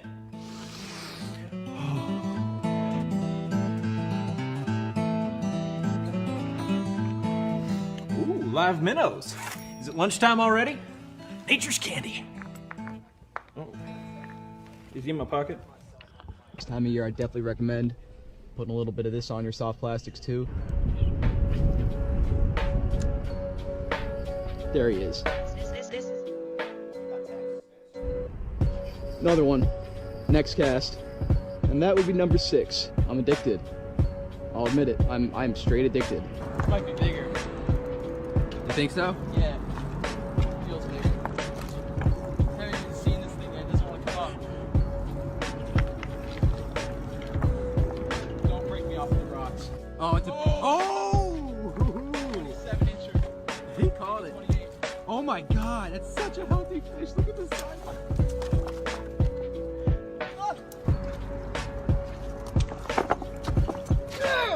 Put a little liquid mayhem on your crappie jig, and look where the stripers get it.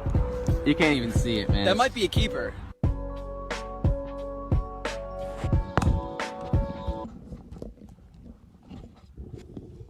Mics are hot, everybody. Welcome back to Ike Live. Hope you're having a wonderful Sunday. I know we are. It's this great show. We just spoke to Matt Foreman. Great information about Force Blue. Really, really cool stuff they're doing over there. Want to remind everybody, if you're watching over on Facebook, here's one last opportunity before this last segment. Like and share the feed. If you do that, you're going to be entered in a chance to win the amazing Ike Live gift bag. Yes. We got a big guest coming on here, with a big guest with a big announcement. Just in a second here, we're going to have Luke Dunkin on talking about some breaking news over at NPFL. Well done. Yes, NPFL, not LMF. National Professional Fishing League. Yes, NPFL. Unlike, what's the other one? LMFAO. LMFAO. I so wish we could play copyrighted music on this show. Did you ever see the guy that's like Party the front? rockin' Kids in the house tonight. Everybody's gonna Have a good time. The big afro moving around. Make you lose your mind. Dude, they got some awesome dance moves in that music. Shake video. that. I'm feeling I that. love that video, man. I want more of it. I'll just watch it over and over. Brian the Carpenter. Yes. 76 degrees. The message board says that on their break, it sounds like Becky was just yelling at us the whole time. She was. That's usually how this goes down. Sounds about right. That does sound about right. Becky is like the Bette Midler of bass fishing podcasts. Bette Midler? Bette Midler. Why I'm Bette Betty, I was Midler? Betty, Betty Ford and now earlier, Bette not Midler. Better than Betty White. Why I like Betty White. Why thank you Bette very Midler? much. Because Bette Midler just recently made the news for whatever. Oh, I don't know. I don't watch the news. Sorry. What did Bette Midler do? She She was did some like, shit? she was like overly critical of like people, like that she shouldn't have been. That's all. Whatever. Yeah, I thought you would go with like Ellen or something. Nah, I'm not going to go into details. We don't talk politics. I'm just a bitch. No, what politics and religion off limits on this show. Right. Brian Carpenter, let's dial Luke up. I want to get right into it. Luke's up. Oh, he's up already. He's right there. Oh my gosh! I'm looking at him. Wow, you're working quick tonight. All I right, don't know about that. let's not wait another second. I know there are a lot of people watching. They're holding their breath. Oh my God, they've held their breath for almost like an hour and 20 minutes already, waiting for this segment. I'm excited too. I'm excited just to talk to Luke. I don't care about the announcement. I just want to talk to Luke. We've got joining us the one and only Luke Dunkin. Everybody, Luke. What's up, guys? How you doing? Doing pretty good. How about y'all? I mean, I'm not listening to LMFAO. It would have been so much more fun if we could have brought you into Party Rock. For sure. The more, let me tell you, the more whiskey we're drinking as this night goes on, the more these acronyms are getting confusing. You know what I mean? BASS, FLW, MLF, MPLF, LMFAO. I don't know. The closer we get to being canceled. I'm a firm believer there's too many damn letters in fishing at this point. Way too many letters. There are too many letters. Now, I was serious, Luke, when I said, I'm excited to have you on. The announcement's going to be cool. That's like a little bonus, but I'm excited to have you on. Give us an update. How's your summer been so far? How's your COVID summer been so far?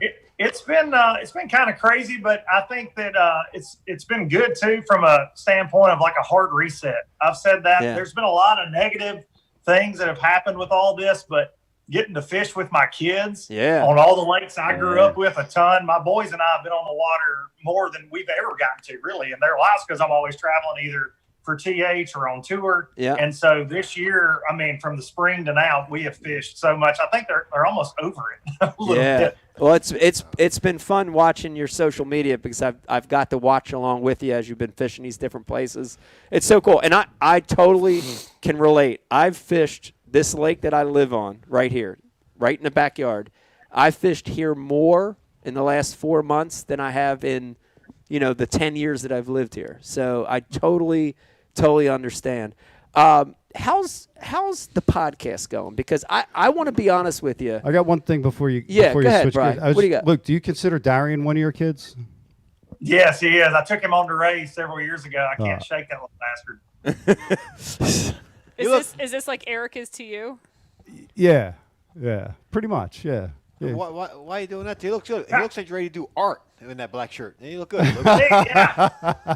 look a little artsy. Just need a glass of wine. Throwing a little pottery. You need some wine.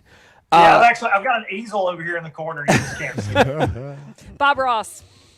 Yes. I've had a lot of comments about your show, Luke, and and I'm not going. I won't mention any of the other ones, but I have a lot of people say, "Man, I don't really this podcast, this, but man, I like Luke's podcast because he speaks the truth. He's honest." And I've had that from multiple people. I think a lot of the podcasts find their thing. Some guys are really good at talking about fishing techniques. Some guys are good at talking about all the happy stuff. But you guys are really good. You're really good at talking about the real stuff. Talk a little bit about that. I mean, Do you get them same comments? You have to get the comments that people appreciate what you're doing. I do. I get a lot of positive comments like that, and then I get guys that are like, "Man, I wish you would never open your mouth again. I don't like to hear things that are honest that scare me in my mom's basement." I get a lot of comments like that too.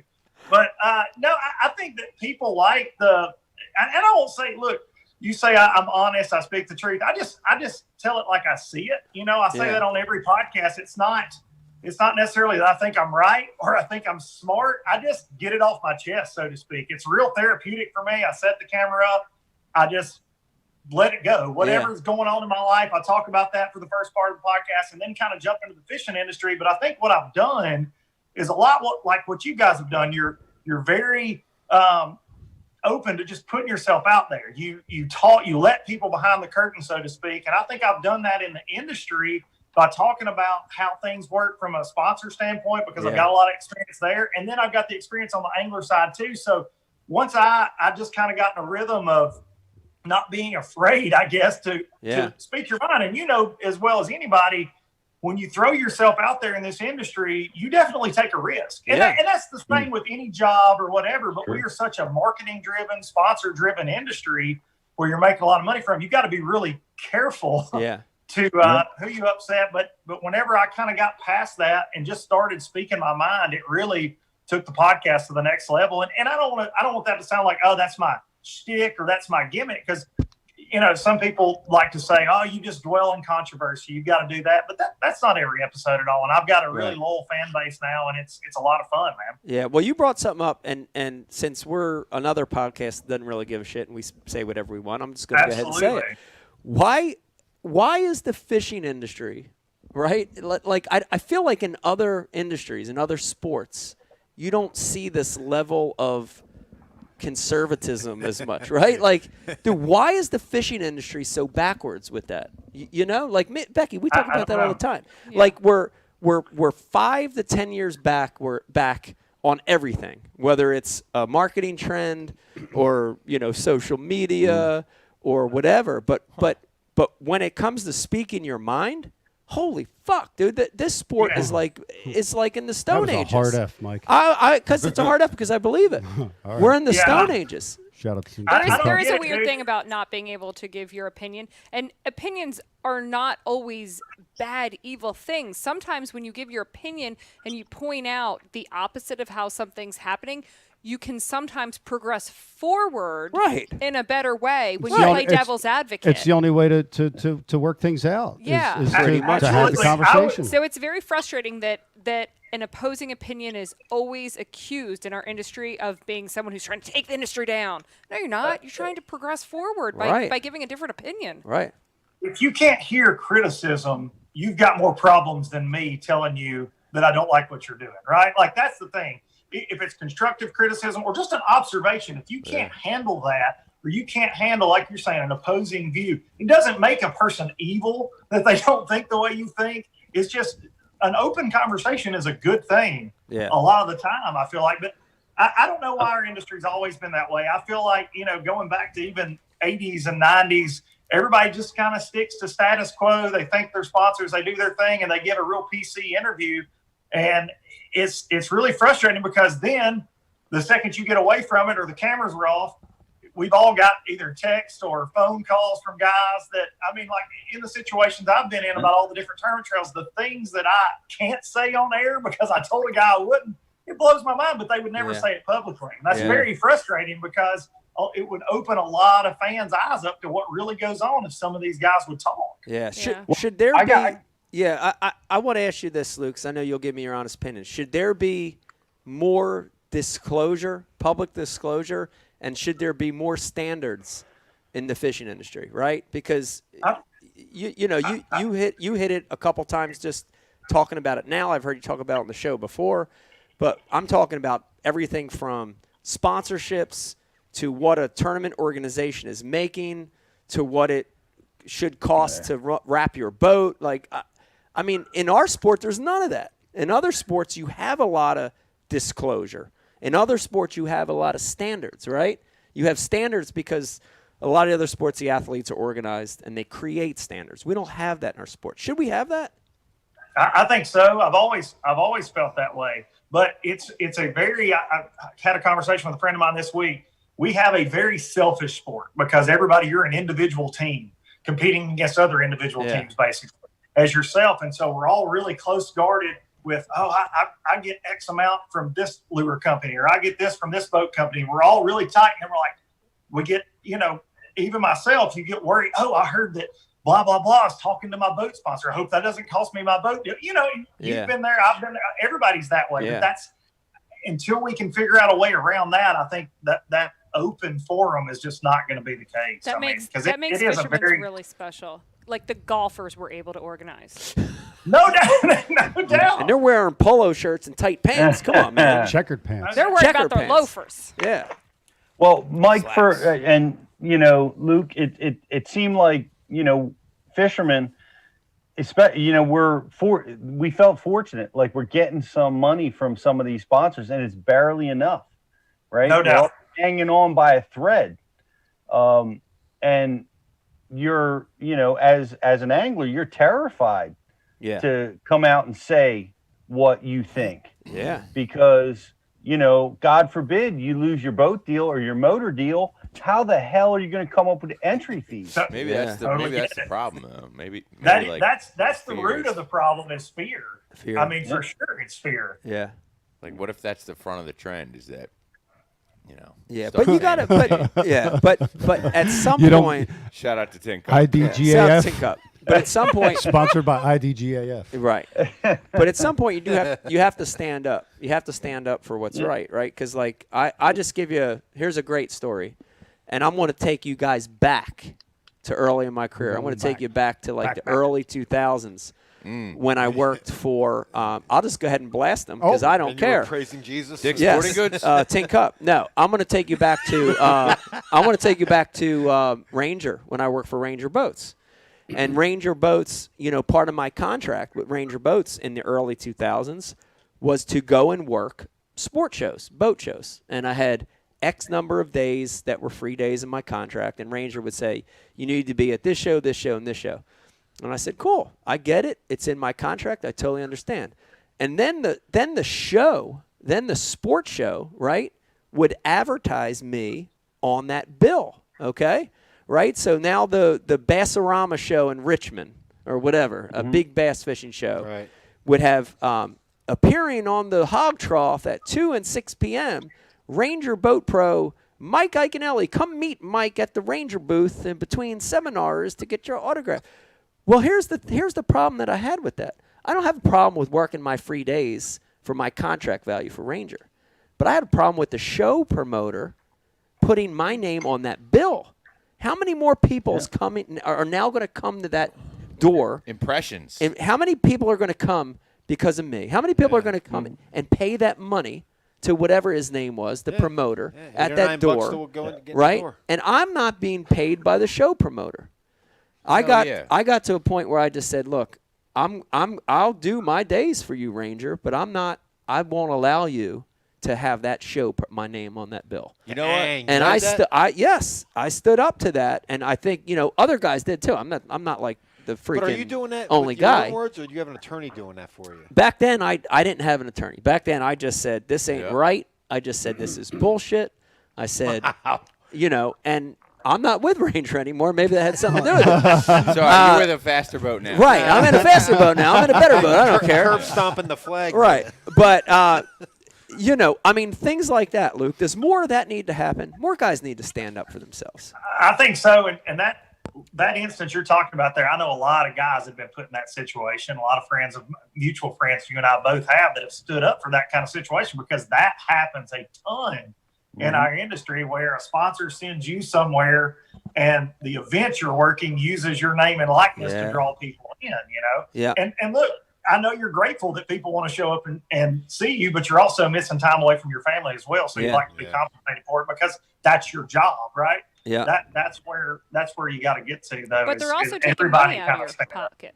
They're taking money out of your pocket. Because no doubt, I agree. Bassarama should be paying you your daily rate. Right. Or if you weren't there through Ranger, they would have to book you directly, right? No doubt. Yeah. So they're just Yeah. Yeah. They're stealing. Yeah. They're stealing money out of your own Yeah. pocket. Speaking of stealing, is Anger it is a any gift. is it any different, Pete, that the pros that we hire to speak at Bash University, we're paying those guys, right? I think the great thing about BU is Pete and I have been through this stuff. We've been through it. We've been down that road. You know how to be fair. We always said, Pete, from the very beginning, we're going to hire these guys with their daily rate. We're going to pay these guys what they're worth. But then these same guys are, working for Wired to Fish for nothing. It baffles me. Yeah. Like that, that scene there, right? A sponsor calls a guy and says, we're sending Wired to Fish out to film with you for 2 days. Okay, no problem. $0. Bash University says, man, we want to come out and film with you for 2 days. What's your daily rate? You know what I mean? Like stuff like that. Yep. We've got, as an industry, we've got to straighten that out. So there's a we lot of, have to. I'd like. It's all right. I don't see any Wired to Fish hats popping up on weigh-in scales anywhere, so that's another stuff. I'd like to go back, Mike, because there's people listening, right, who are aspiring pros. They're always like, "How do I become a pro?" And you tell them how and whatever. How did that conversation happen? Like, how do you, as someone who's not a lawyer, how do you defend yourself in that regard, dude? Well, that's the other part. Guys are afraid to defend themselves. And the industry as a whole, and Luke, back me up on this one, the industry as a whole hates representation. Hates it. They hate representation. Hates it. They hate it. So if I have Becky, Becky's my representation, they don't want to talk to Becky. If I have a lawyer or an attorney, She's like Gloria Allred. She's not right. Gloria Allred. That's the third person you are tonight. That's a compliment, goddammit. Bette Midler. What was it? Betty Ford. Betty Ford. Bette Midler. I might need to be Betty Ford by the end of You might tonight. need to be Betty Ford. Dave might need to go to the Betty Ford clinic after tonight. Yeah, Tin Cup, you bastards. Shout out to Tin Cup. Shout out to Tin Cup. But, Luke, back me up. Like, companies, the fishing industry, they don't want representation, right? They want to keep you low. They want to keep you dumb.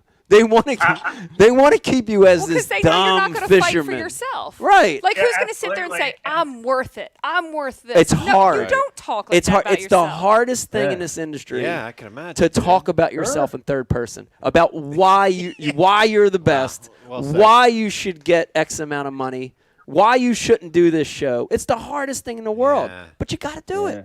You got to. You got to do it. You got to do it, man. And the industry hates representation for a lot of different reasons. And one of the main ones I hear and have heard over the years is, I'm not sponsoring Becky, I'm sponsoring you. Or I'm not sponsoring your agent, I'm sponsoring you, so you need to call me. Yeah. I mean, I've Which is heard that. bizarre. We're like the only sport that doesn't have representation. And then explain to me the anglers that don't want representation. What's wrong with them? Yeah. Because I could walk in the door. I'm not, whatever. But say I could walk in the door and say, this person deserves this much money. Like, this is the sponsorship they deserve from your company, and this is what you need to do, and this is what they'll do for them. I'll make sure it happens. You don't have to try to hunt them down. That's my job. I know the deliverables. You get to just be happy. Yeah. You know what I mean? But, like, there's even anglers that are like, oh, I don't want to give you a cut of my money, even though I'm going to get less money because you're not a boss. Where's this accent coming from? Mike. Was that a bit like that accent. Mike. I'm not even drinking the whiskey. Mike, forget about Vegas. This You got Becky Hoffa. Becky Hoffa. Becky Hoffa. Sitting right here, dude. Wow. Oh, my God. This is why I haven't been here for a while. I'm going to get us all. I was like, not even no Tin the Cup. pro angler. Yeah. I get to blame Sorry, Tin Cup. Luke. You started a I love it. rumble. Yeah, I get it. Becky I Hoffa. totally get that. And the thing is, it is hard, like Mike's saying, to talk about yourself. And when you create that little bit of separation between the sponsor and the angler, I think it does work, especially in big deals or dealing with non-endemics, right? Yeah. I mean, think about that. Our industry is very small. A lot of the companies are small, but if you go to call on whoever, Kraft, everybody wants a cheese sponsorship, I guess. But Love cheese. some of these Love big cheese. companies, I can't call them up and go, hey, I'm Luke Dunkin. Yeah, I fish real good, and I do a podcast. I mean, they're never going to give me that meeting. But if I have representation in that situation, I'm going to seem a hell of a lot more professional than just the guy that likes to catch bass. Yeah. and eat cheese. Yeah, but Any Luke, cheese. let me play Any devil's cheese. advocate. All right, all here right, we go. and I do this as a member of Jimmy Hoffa's local team. Hold on, I am Teamster 676. That's Hoffa's local. All right, and I say this as a union guy. Not everybody's Mike Iaconelli, Kevin Van Dam, Luke Dunkin, and the guys you roll around with and drink whiskey with. Like there's guys that will be represented by this union that can't get the same calls, same meetings as everybody else, man. So I mean, there is a little bit of fault in making it sound like by being unionized, there's going to be like this. Yeah, equal but you can. But I'll say this: does Luke Dunkin need the same deal as Mike Iaconelli? And the answer is no. In my opinion, I think in a he union, can though, you provide can create a lot. some He can across the provide board, a lot right? more. But you lot protect more. the guy who's coming up, because then the guy up top doesn't take the measly deal. So then the guy down here, they're like, here's 2 baits, and So you'll wrap this. You know what I mean? Like you Here's do your tournament equalize and you jersey. take care of that. That's where that disclosure and standards comes back. Yeah. You know, if you had some of that. My you know? experience of being a union member from the PBA, the FOP, and now the Teamster 676 is that it's paid forward to the senior LMFAO. guys. Okay? Paid forward. To the senior guys. Right. Junior guys suffer and Yeah. don't make as Well, much and- as their peers in other industries. Until parallel. that guy gets to Until- that next level. And then they're banging. Right. Because the senior guy is going to get out. He's going to die. The junior guy reaches senior guy. Are you ready for that, Mike? Are you ready for disclosure? I'm ready for disclosure. I announced, Pete, you remember I announced a few shows back. I'm in the beginning stages of book 2. And in book 2, I am full disclosure We on talking about everything. UFO disclosure? What are we talking No, about? we're talking about, the stuff that's happened in my career, yeah, which I got I think includes a lot of what we're talking about right here. Okay. You know, Right. so Wow. yes, so I am. So here's what we're talking about. I want to bring this full circle here, Brian the Carpenter, if you recall correctly. Oh my God! Thank you. I want to bring it full circle, which is I don't think it's a circle. I think it's like a pretzel shape. No, You should have fun drinking, Brian. Why you being, this now is you full being circle. sober? This is No, bringing it full no, circle. I'm good. Now you're We're sober talking- dad. Now you're sober Jesus dad on us. No. You used to be drunk dad. Now you're sober Jesus. So, oh my God! Anybody else I feel might- like this is the last Wow, live show wow. ever? It could be. I don't know. I might have to It's do the not. pouring. Listen to Luke Dunkin laughing hysterically. So we're going to have one viewer after this. I think this is the best show in a long time, to be honest with you. Are people offended? No, nobody's offended. Numbers keep I want to. Numbers We're are all going, going this up. is a shit I show. swear to God, They're we've- gonna, the plug's going to get pulled. We've gone up like 50%. 50%. All right, here it goes. They're bringing it full circle. So all this stuff we're talking about is really based on making the sport better, right? Change.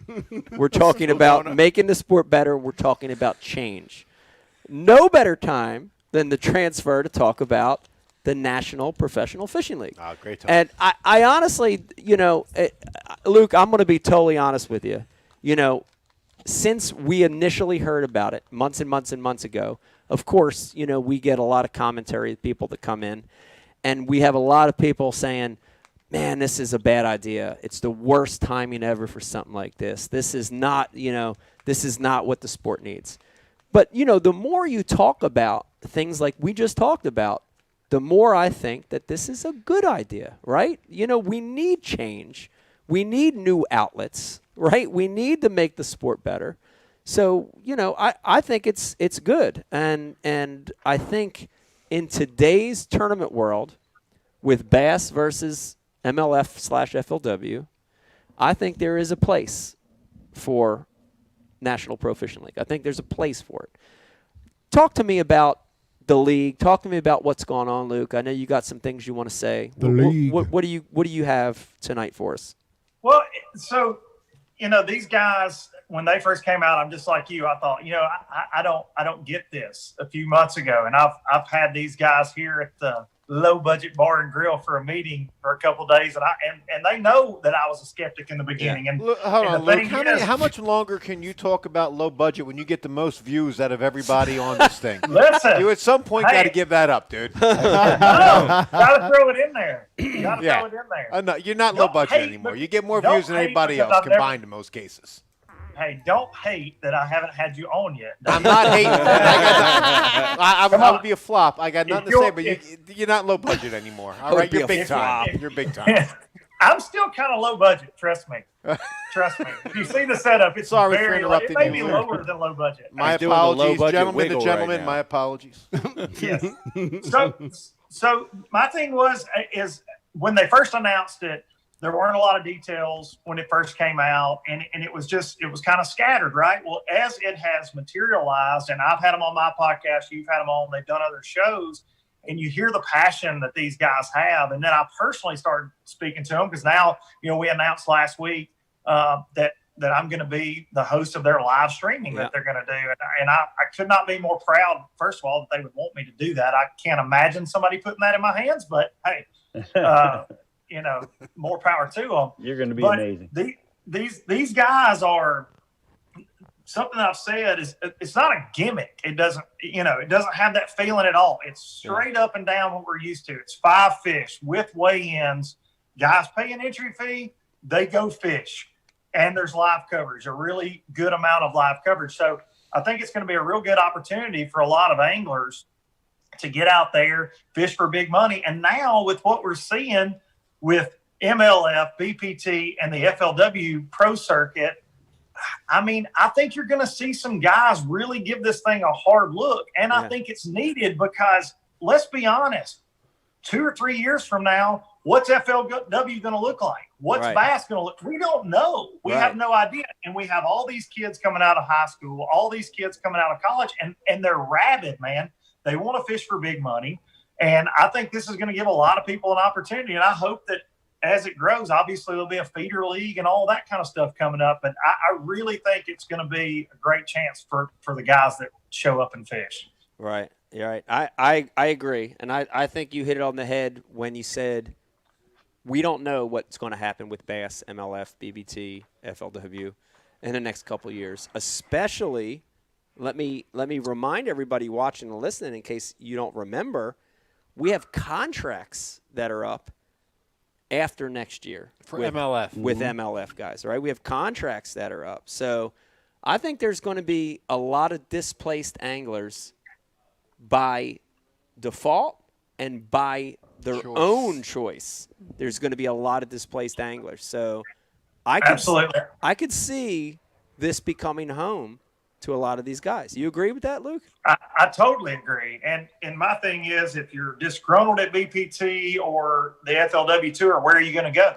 The Bass Opens and fight for 5 spots to go to the elites. That's all good and grand. Or do you go to this deal and immediately start fishing for big money with live coverage? I think that after this next year, we're going to see another shakeup in our industry comparable to what we saw 2 years ago, in my opinion. Maybe not that big of a movement, but I think a lot of things are going to change, just from my opinion and people I talk to, and just the overwhelming feeling I get about all of it. Yeah, it's going to be very interesting. Let me remind everybody watching, you're listening to Luke Dunkin. If you've got a question for Luke, if you've got a question about anything we're talking about, please hit us up on the IM. Riz is taking the questions. Riz, you got a few I know coming through. What do you got? Epic Eric wants to know from you, Luke. He would love to hear your opinion on where the NPFL fits into the industry. What was the genesis to form this league? Dang. So it's a lot of what I just said. I think these guys, epic. I like it.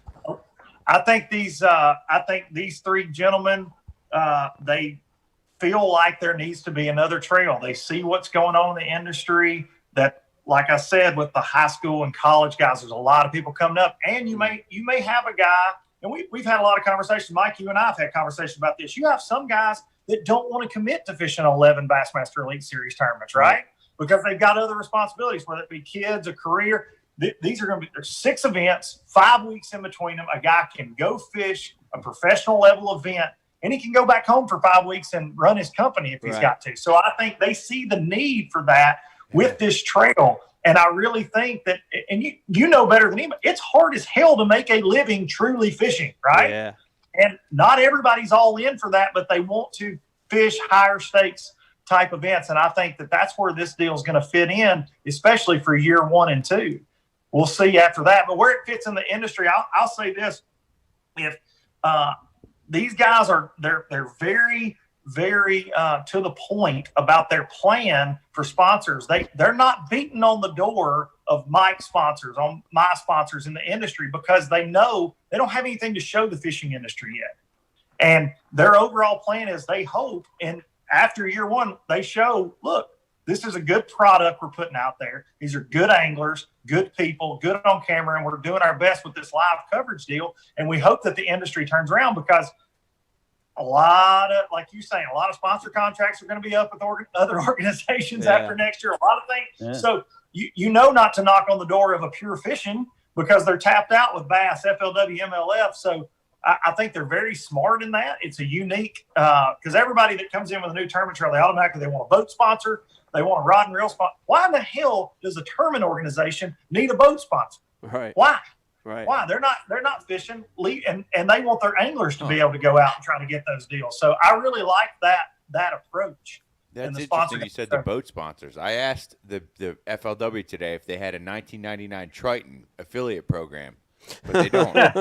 So, they don't. No. No. There's no contingencies for that. But maybe next year. I have Earl Bentz's phone number if you want to call him personally. Ooh. Yeah, I'll take that. Yeah. Let's keep drinking and see where the night takes us. Oh, well, I got some Earl stories. It's a different boat company now with Earl.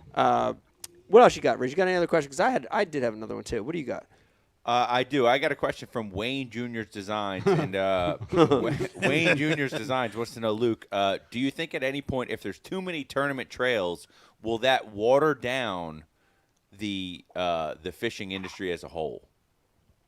I think it has a chance to do that. Mike's been very outspoken about this, and I've heard Becky even talk about this, about true professionals, right? Like that's something that they've talked about a lot over the years, and a lot of people have. But I just think as long as the National Professional Fishing League knows its place in the industry, carves out its own place, so to speak, I think it'll be fine. It'll fit in. But like I said, who knows what's going on? There's so much turmoil in a couple of these organizations and things going on, to say the least. Like, there might not be an FLW Pro Circuit in another 2. Who the hell knows? There may not be a BTC.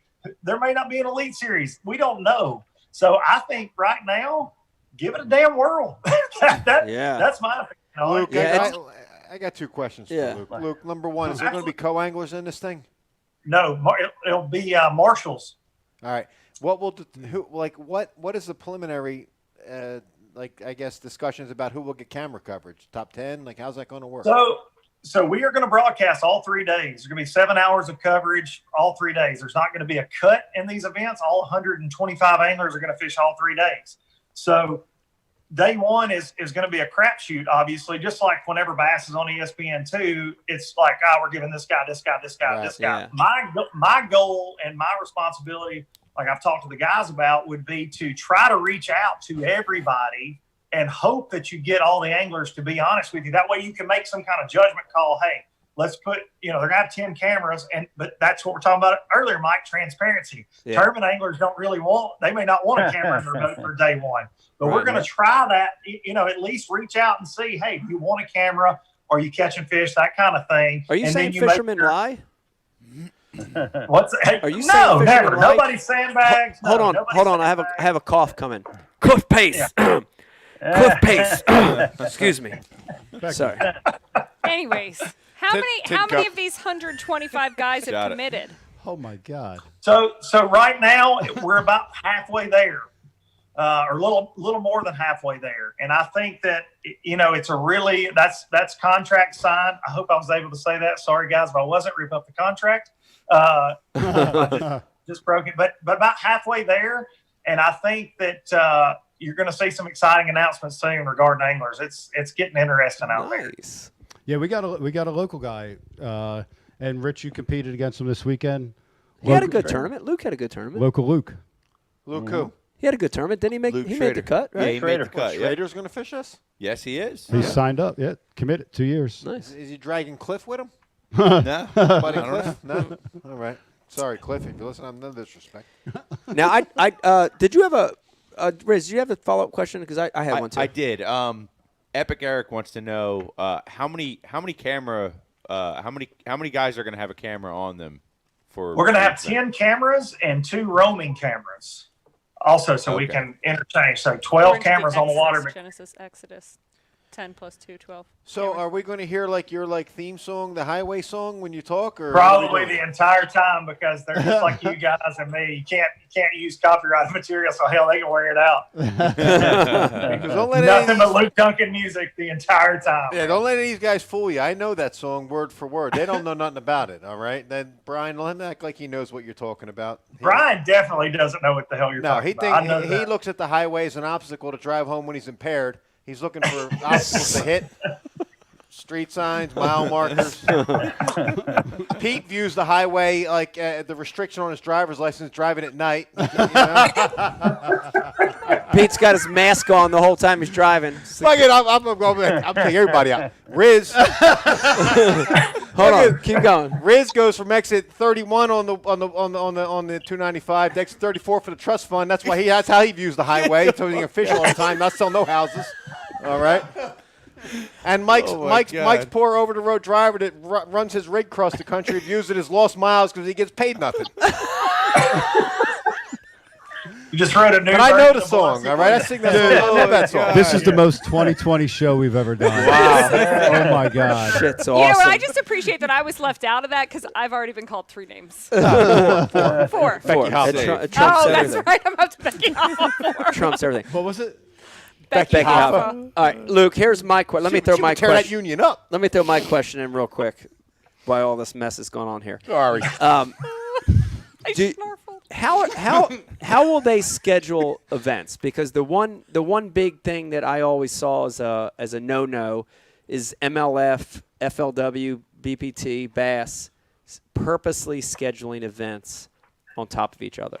Which sucks. Yes, That it sucks. How's NPFL going to handle scheduling of events? So they are really trying to work with the other organizations now, and they are willing. So they want everybody to be able to fish whatever they want to fish, right? They're not trying to just lock everybody down to the NPFL. They want guys to be able to fish the opens, fish the elite. You know, if an elite guy wants to fish, they would love for him to be able to fish and fish both, right? Yeah. So schedule permitting. So they are absolutely committed to working around that. That being said, it's a business. Who knows what the other organizations are going to do? But I know they're definitely trying to play nice in the scheduling game, and I hope it works out. Yeah. Well, Christmas, Thanksgiving, New Year's, they're all open. Yeah, exactly. Well, Halloween's not. Yeah. Halloween's not. 4th of July, Labor Day, Memorial Day. They can knock them Should over. be great. 5 weeks between. You're hired. Well, I'm serious. Thank you. Is Thank you, Luke. there an announcement? Oh yeah. I have to pee so bad. There's actually a really good announcement. Oh. I'm ready when you're ready, Luke. What do you got? Riz, drum roll. Becky, I'm so glad you're there. She's Just got to to tie all pee. this They'll just craziness talk for together. hours. I know. We could. So are we ready? We're ready. We're ready. Well, we need to full screen this one, Bri. All right. This is worthy of full screen. I think so. All right. Here we go. I like it. So, like I said, I am going to be leading the charge on this live coverage. I'm the host, and now we are announcing tonight that we have got our on-site commentator / co-host, Fat Cat Newton. Come on. Oh, that's amazing. Yes, Fat Cat. How bad? Wow. We love Fat Cat. We love some Fat Cat. Taking me back to 1987 with that one. The cat. Oh, dude. Wow. All the way back. 2-time classic champ. Wow. Fat Cat. I thought I was going to have a 1985. smart-ass response, but that's Fat amazing. Cat, turn your damn camera. I love it, dude. Turn your camera on, dude. Fat Cat's I definitely. love it, man. It has made this whole premise 100% better. Just by getting Fat Cat. 50%. Luke made it 50% Luke better. made it 50% better. And You're Fat right. Cat's the other You're half. right. That's Yeah. the 100%. He's on, but he Wow. don't have his camera on. So Good job, Fat Cat. Yeah, No way to camera. go. What are you in your Nice truck? job. Cat. Off to a great start. Back Well, in the 80. thing is he doesn't have to do the camera. Right. He's in the cab of his Peterbilt. He And got they no didn't cameras on have his they phone. didn't have cameras back in '83, so what's it matter? Not at all. No. Fat Cat, what are you in a cab over? Where's Fat Cat? bro? Here we go. All right. That's Fat Cat doing you a were song? on That's hold the on. That's Pete. It's Fat Cat. Fat Cat. You look like Pete. How the heck? Oh Pete, let's see your best Fat Cat impression. What the? Fat Cat. I can't see I'm Fat so Cat. sorry, Where Luke. you at, This is baby? the worst First of way all, to make an announcement. first of all, Fat Cat, thank you for wearing a Bash U hat.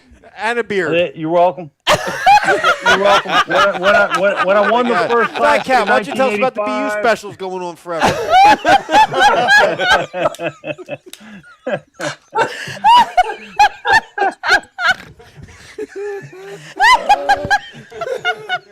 Listen, Boom goes the dynamite, bitches. Get Luke's handsome face back on there. What are you doing?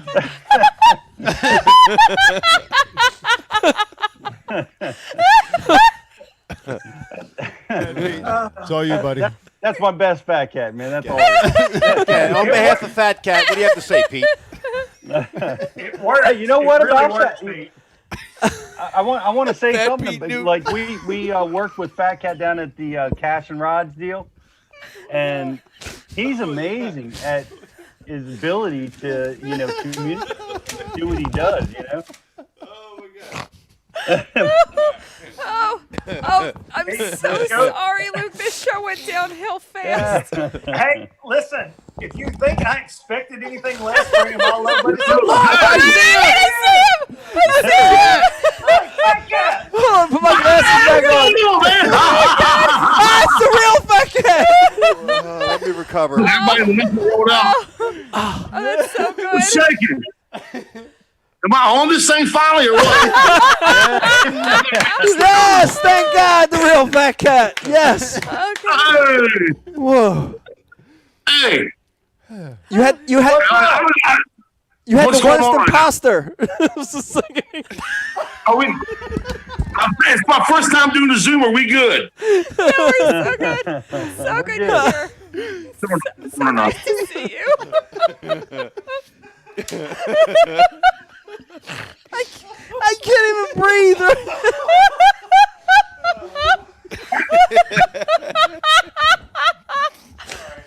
Best announcement ever, man. We're good. Appreciate y'all. Thanks for the love. I still don't know if I can be heard. Can I be heard? Yes. We're ready, Fat Cat. You're being heard, B. What a great introduction. Hey, Brian the Carpenter, man, you are such a stellar producer, man. Top notch. Every episode just goes backwards. Yo, NPFL, baby, here we go. Wall-to-wall treetop total. I'm telling you what, we're coming in hot. This thing is going to be probably a big disaster. Totally kidding, man. Looking forward. This thing, dude, has a phenomenal group of guys. Looking forward to being out there with Luke Skunkin. That's what they used to call him when he did FLW. Damn right. Caught anything. So if you're looking for guys to watch the commentate, we're not going to be there necessarily educating. We'll be more entertaining because neither one of us can fish that good. That's why we're commentating, not fishing. But I am the best fisherman I ever met. I think that's going to work, all Fat kind Cat. of like boom. I was going to come out like ugh, and then this happened. So So, Fat Cat, what's the first event? you follow. And when March is that? 7th is when practice starts. Don't ask me any other events. I only know that one. All right, well, let's just talk about the one you know. When's that happen? March 7th is when practice starts, I think. I gotta tell you, I'm already in. I'm already in, dude. Dave, That's this is what I'm just gonna say, and I'm serious. Luke and Fat Cat, I'm serious. Like my whole level of interest in this tournament organization is huge. Has just tripled, and I'm serious. And like, 100%. just I know you guys will do something different and better than. From a commentating standpoint, than what's being done. I'm just glad it's Al's money and Brad's money, not mine invested, because this is going to go one of two ways, and we all know it. It's going to go one of two ways. Either we're going to go poof, straight to the top and disappoint all the haters, the people that I don't blame anybody that is, that's doubting this. We're going to have a target on our back. We're not looking to change the game or nothing like that. We just know that there is plenty of room for another trail. We want to offer something that we feel isn't really out there, but it's going to go straight up there or straight down there, one or the other, because the guys that are associated with it are ride or die, man. We're going to make it happen one way or the other, or we're going to get run out of town. I think in this era, they made absolutely the most amazing choice and the correct choice. Oh, my God, yes. I mean, Yeah. come on, Yes. dude. Yeah. Well, here's the thing, and I was going to. How the hell didn't you get us in this position? Why aren't we doing this? I don't know why you're not doing that. I can't tell you. I have no idea. But Hey, Dave, Yeah, go ahead. Have your representation call me. Here's the thing. We need somebody on there that's. We can't. No, you don't. You guys got No, this we don't need handled. Dave. No, Dave would get us shut down the first day. No, I wouldn't. No, I wouldn't. As long as that tin cup goddamn whiskey's not around me, I'm out. Here's what I was going to say. I was going to ask I'm Luke empty. this, but I was going to say this tournament organization has to do things a little different. Yes. And from a commentating standpoint, God. from a standpoint of who the color people are, who the hosts God, are, yeah. dude, this is going to be this is great It's because amazing. you guys are definitely going to have a different viewpoint. You're going to approach it different. You're not Mark Zona. You're not Marty Stone. You're not Dave Mercer. Not that their guys are Dude, bad. I'm not saying they're bad. I love those guys. It is a mad. It is a. You're just different, and different Hey, listen, is let's good. be It's honest, John Madden and a handsome Pat Summerall. Oh, That's what it is, man. Wow, nice I was analogy. thinking, going, have you ever seen Pitch Perfect and the announcers? Like I was thinking it was like that, or like like good an analogy. Adam Sandler, Will like Ferrell that. movie. Dave's crush on Luke Dunkin just chimed in on the message. Oh, and you know what? You tell that baloney smoker if you can't say Luke Duncan handsome, then he's in denial. All right, He's a good I'll looking let guy. him know. Yeah, go ahead. You tell him that, and I said it. You baloney I smoker. think he just heard it. He heard it. He Oh, heard it. my You don't have to Lord. tell him. Definitely the last show. I think the biggest, It's quite possibly. dude, you got the flow going. No, it's a stinking goddamn whiskey on an empty stomach. I'm sorry. Take it easy. I'm using 30-weight oil, gear axle, grease. We're going to feed him. There's goldfish No, over there. I'm good, guys. Come on. No, man, but listen, this trail, it is going to be different. You know, Most certainly. one of the things we're hearing, I said before I was affiliated with it, is there are guys on the trail that we don't know, we haven't heard of. Yeah. So Luke's job and my job is going to be to get those dudes out there on the map. We want everybody to know these dudes, and we still got to get to know these dudes like everybody else for the most part. Yeah. So it's going to be interesting, man, watching this learning curve, learning, and these, I would give it up, man, to Al, to Brad, to Paul. The dudes have really, they've been working their butts off. This is no willy-nilly, just overnight kind of deal. You know what I mean? These dudes are, I don't know. I'm excited to be a part of it because we all know that I'm very particular about what I do. I really care about my image. You know what I mean? Yeah.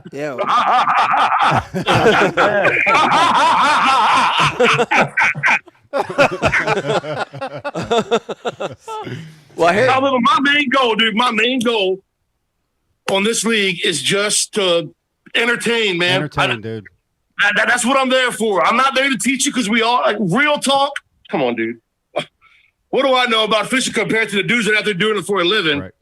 But my main thing is just to put these dudes out there, make them feel good about themselves, make it enjoyable for everybody to watch, and to just blow up and act like I don't know nobody. So entertain, man. People need to laugh, man. Yeah, And- people and- need to laugh, and- especially and- now, Yes. especially today. Yes. Yeah, So and here's the thing too, real quick. The elites this year, I think, have proved if anything, they proved that the guys that aren't big names can become big names. Yes. The elites have proved that this year. So I think it can happen, and for sure, I think you guys can make that happen.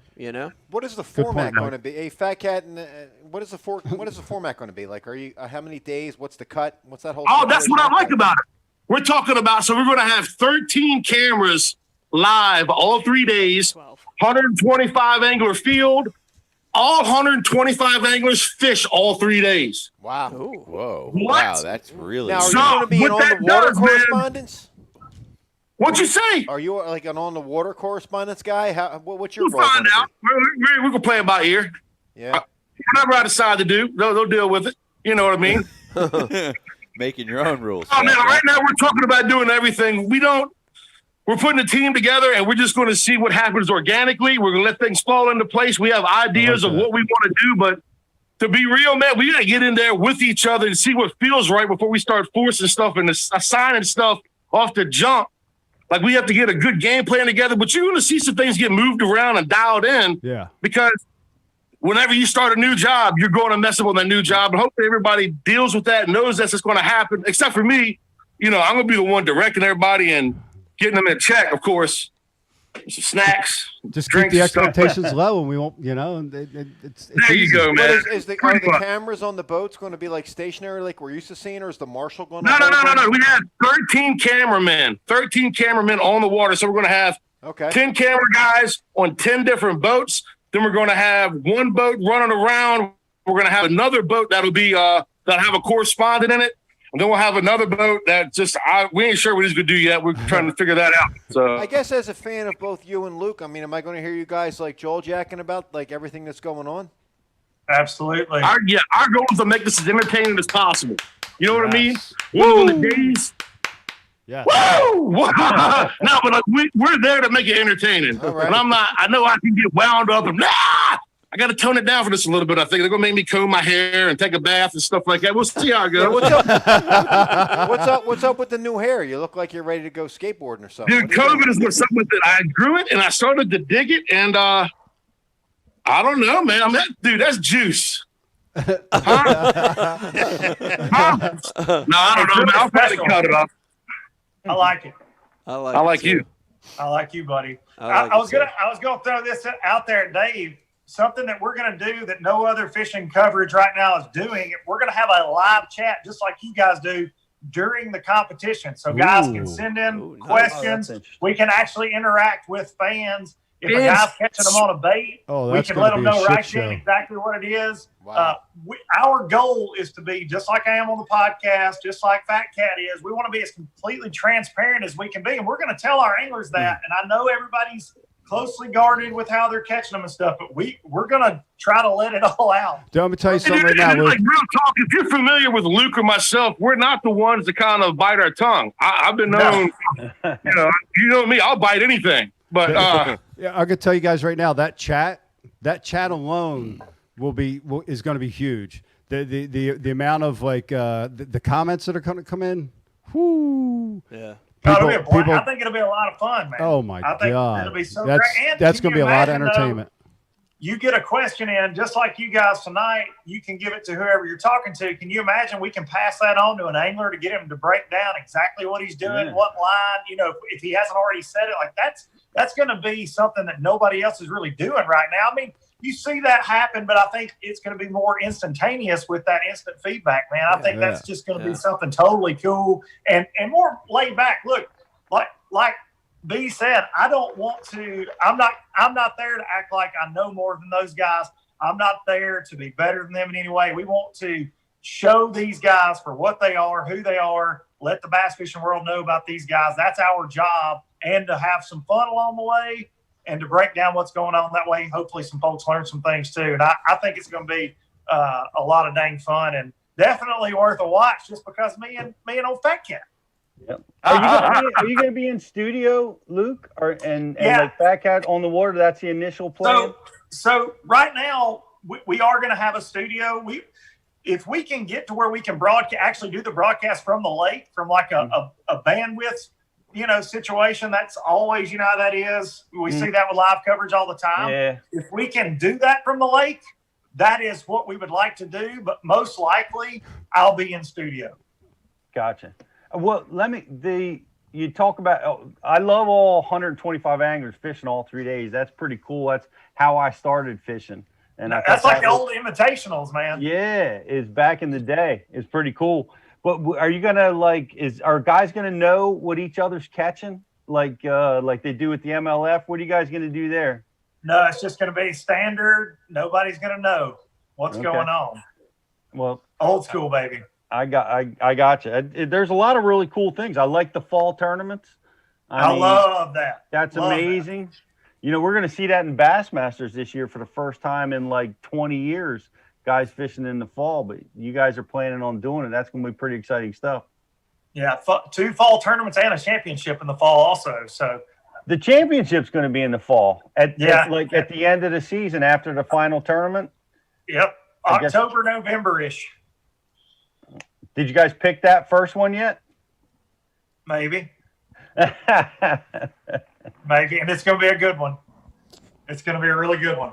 Really good place, really good time of year. So, really good place that time of year. What's good in the fall, Mike? Where are they going? They got to be going.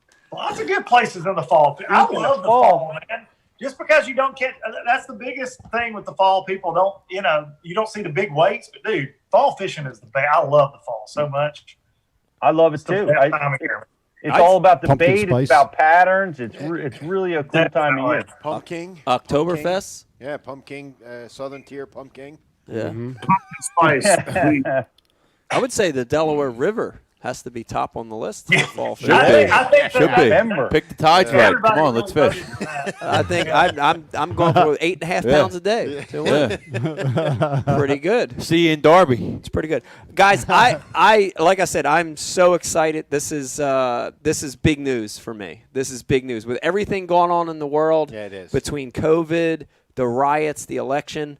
This is the best thing that I've heard in months. I agree. Here is Luke and Fat Cat together as a team on this. So exciting, so exciting. I love it. Cannot wait till next year to tune in to watch this first show. And I really believe, I think, Fat Cat, you hit it on the head. I think, it could go really high. It could fail. But you guys are in it for the right reasons. That's real important. And it's like the NASCAR model. Becky and I watched the Daytona race last night, right? And, you've got guys that are in the lead, right? Your guys that are going to win the race. And they crashed. There was 2 wrecks. There was 2 wrecks. They crashed. Mm-hmm. And the guy in the back was just kind of pacing himself. And they had 8 more laps to go, and they crashed again. That same guy in the back just chilling out, pacing himself. And he ends up winning. I think, that model could happen here. With everything that's gone on in the sport, this could be the NASCAR model. This could be a win. Horrible analogy. Horrible analogy. Thank you. No, dude, you're right. Especially when you have, especially our payout's pretty interesting too. Some of the guys were like, but once you explain our payout, we're going to be putting them. We're feeding a lot of mouths is what I'm getting at. You're going to be able to not make a living, but keep your head above water with the way the payout is going to go. Yeah. So that third day, and that guy that's sitting down there in 120 can come back in the third day and cool straight wallywop him. And who knows? Sky's the limit, guys. You know what I mean? Some guy fighting tooth and nail. I don't know. It's interesting, dude. I'm happy to be a part of it. I am like most of you and anybody listening right now. I'm still wondering why they would risk getting me involved. But All right. And then sending you out. My main thing is just have All right. Now, I have to confirm another rumor right now real quick, and this is another big announcement. Everybody watching, hold your breath right now. Dun, dun, dun. And I had heard sort of through the little birdies, Dave, you know how we hear through the birdies? You do. You got right, informants. That our very own Brian the Carpenter is going to be fishing the trail next year. Is that true? Probably not. Oh, damn it. That one was booked. I don't have that kind of money. Oh, okay. Sorry. I was excited because I thought you were fishing the Ike. Brian, have you tried? Ike's got money falling out of his back pocket. Ike, hook your boy up. What are you doing? Falls out of his pocket What are into you talking Becky's. about? You got to understand, Hey, Fat listen, Cat. we can make Ike the official podcast of NPFL. If y'all are trying to stroke that check, we're not worried about low budget live. And we can do his thing. Well, come on, man, you can be the official. Stroke some checks, Bobby. That's Let's go. awesome. Stroke a check. Yeah, BTC, you can get a LBL logo on the side of your boat for a couple packs of Zoom worms, man. I got some little there Zoom you stuff go. down in the garage. Some brush hogs Zlinkies. We I'll need hook you up with. Zlinkies. Zlinkies. Bro, I want to see you fish the whole trail with the Ike Live boat with a Torpedo Yeah. and win and do good and win. Where everybody else is zooming 30, 40, 100 miles away from the ramp. You just kind of fish the Shame on retreads. you just kind of stay around the whole time. Shame on you, Mike. You did this to him on the flats when you fished with him. I know. And you made him think he was going to win. I couldn't even talk to him without him getting mad because he thought he was going to win. We were in the sea of death. Luke and Fat Cat, let me tell you something right now. All right, I had enough of this. All right. So we were fishing we were We fishing got repeat stories. We were fishing the flats, Brian and I in his little boat with no big outboard. And we were fishing around where all the released fish are. And if you remember the movie, was Apocalypse Now, when the captain was going up to catch Colonel Kurtz, and he was in Cambodia, and there was all the dead bodies floating, and the stench, and the heads were on the stakes. Like, we were around all these smelly dead fish. Like, there was nothing happening. It was dead. It was hot. It was fucking dead fish everywhere. And I'm trying to make light of it. And he's so serious because Mike and Pete told him, you got a chance to win. Don't do it to him, guys. Don't do what his best friends did to him, all right? I still think you had a chance to win. It didn't line up. It didn't line up. It didn't line up. I'm never getting that boat again. Dude, I hadn't fished with Dave in a while, and I found out in that event Dave hadn't made a cast standing up in like 2 years since he got a Hobie kayak. Yes. Sitting down, spinning Dude, rod. he didn't know how to Bitsy cast. bug with a spinning rod. He's trying to throw a jig on a spinning rod. Oh, yeah. Then he's arguing with me why he should be doing that, and I'm like, all right, man, that's cool. You will never. And then he's sitting down to cast. I was like, You will never suffer me on the boat that Dave Haas built again. sat down to pee. No. I thought I know him. Everyone's getting thrown under the bus tonight. Luke and Fat Cat, let me ask you something. Have you ever casted like braid on a real heavy duty spinning rod like the guys in Florida that catch 30-pound snook? Like cast on? Have you ever done that before? I'm just wondering. Yeah. No. I've never done that. You ain't done that, Luke. What? You ain't done that. Wow, what's the point of the story? What are we talking about, Dave? We're talking about Where's your story going? We're talking about Luke saying yes, Fat Cat. Why are you cutting him off? Who am I cutting off? Luke. No one's watching it. Oh, I was tired of everybody else getting attention. All right. Well, let's pay attention to you then, Fat Cat.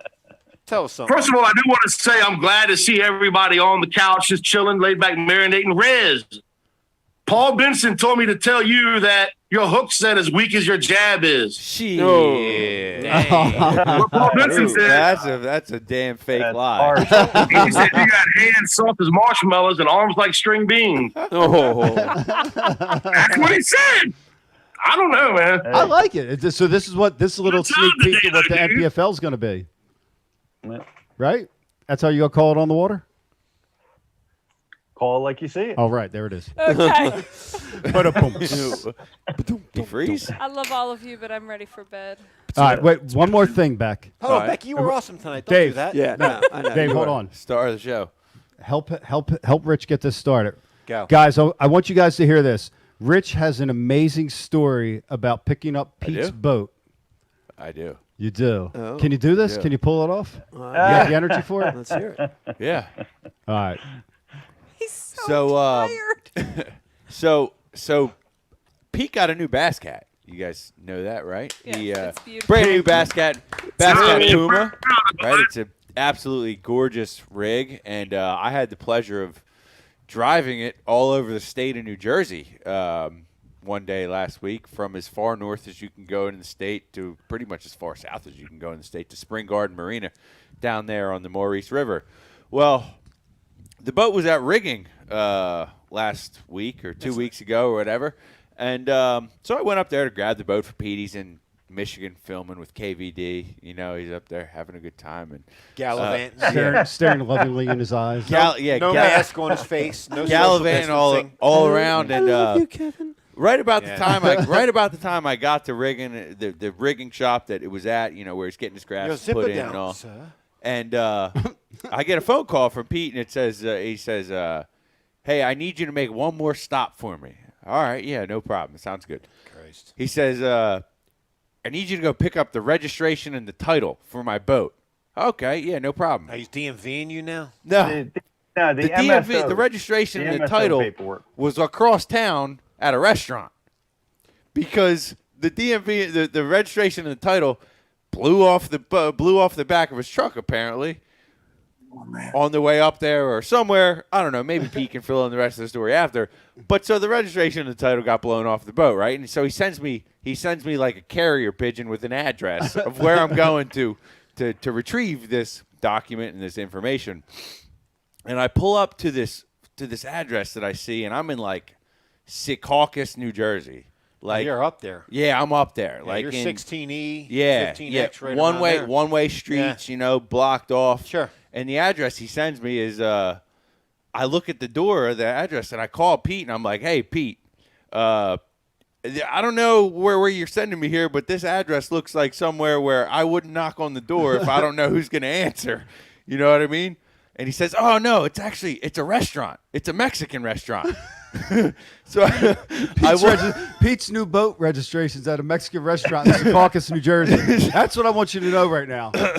Pete's favorite Mexican restaurant. So I go into this restaurant, and I got the mask on, I got the whole gig, I got the 2012 pre-owned Ford F-250 with the with the 2020 Bass Cat parked out front in a one-way street, hazards on, blocking traffic. Hold up, pre-owned. Yeah. Yeah. Certified pre-owned. And and I walk in and I got the mask on, and this poor girl at the desk, man, she does not speak one tap lick of English. And I'm trying to tell her that I'm looking for a registration, and another guy for comes a boat. Yeah, and another guy comes walking out. He doesn't speak one lick of English. So now I'm standing in this Mexican restaurant. I got 4 people that are eating burritos at the corner, just looking at me as I'm trying to like mouth my language of how I'm going to retrieve. God, Pete, shame on you, man. You know what I mean? But long story short, I pulled the mask off. We used some hand signs and some other things. Hand signs. Yeah, exactly. Paperwork. Signed and we retrieved the documents, but that was Wait, how did they end up at the Mexican restaurant, Pete? Oh, well, these documents have been a problem, right? They were supposed to be dropped with the boat. They weren't dropped with the boat. So he came by my house. I had them. I brought them there to the MSOs. And you need them to get registered, right? So anyway, I dropped my boat off to get rigged, and I left them on the bed of my truck when I drove away, leaving the boat rigged, and they got blown by the wind. Some dude from New Jersey, North Jersey, picked them up and found them, and that's the guy that owned the restaurant. So he was gracious enough to call me and tell me that, and that's how this all transpired. Thank God Becky don't live by there with her walls. Right. All over the place. Right. They would never made it Thank you, anywhere. Riz. Thank you, Riz, for doing Hey, that. what was the old boy's name? I don't remember the guy's old boy name. that found the stuff had the Mexican restaurant. He got no, Pete, Fat Cat. We didn't know a name when I called Pete for my contact. He said, "I don't know who it is. I just got a phone number." For people that don't know what geographically, we live down by Philadelphia. Secaucus is across from New York City, like maybe 5 miles from New York City.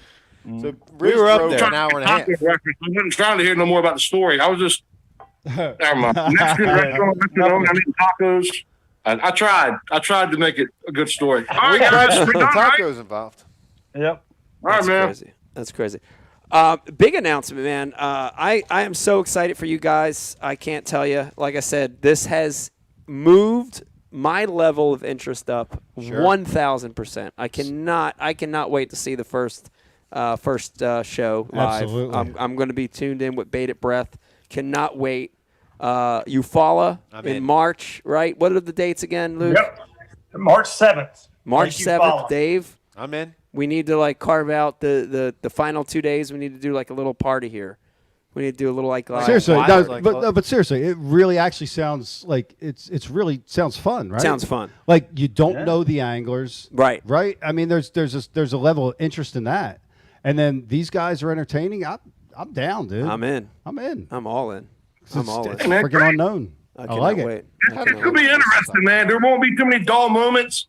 It's going to be a good time. And I real talk, to be paired up with Luke Dunkin, I'm excited about it, man. When we talked about things earlier, me and the guys from the league, I don't think there's anybody else that I gel with better or actually gets my humor or I get his humor. It's just going to be. Thank you. It's going to be good stuff, man. It really is. I don't know how good the fishing's going to be, but I know that, you guys are either going to hate me or love me. I don't know. I'm excited, man. I'm excited. Everybody loves you, Fat Cat. You're gonna be fine, Absolutely. man. And if they don't, I miss y'all too, just so you know. I wish I could be back on the show one day, but whatever. you are right now. You're on right now.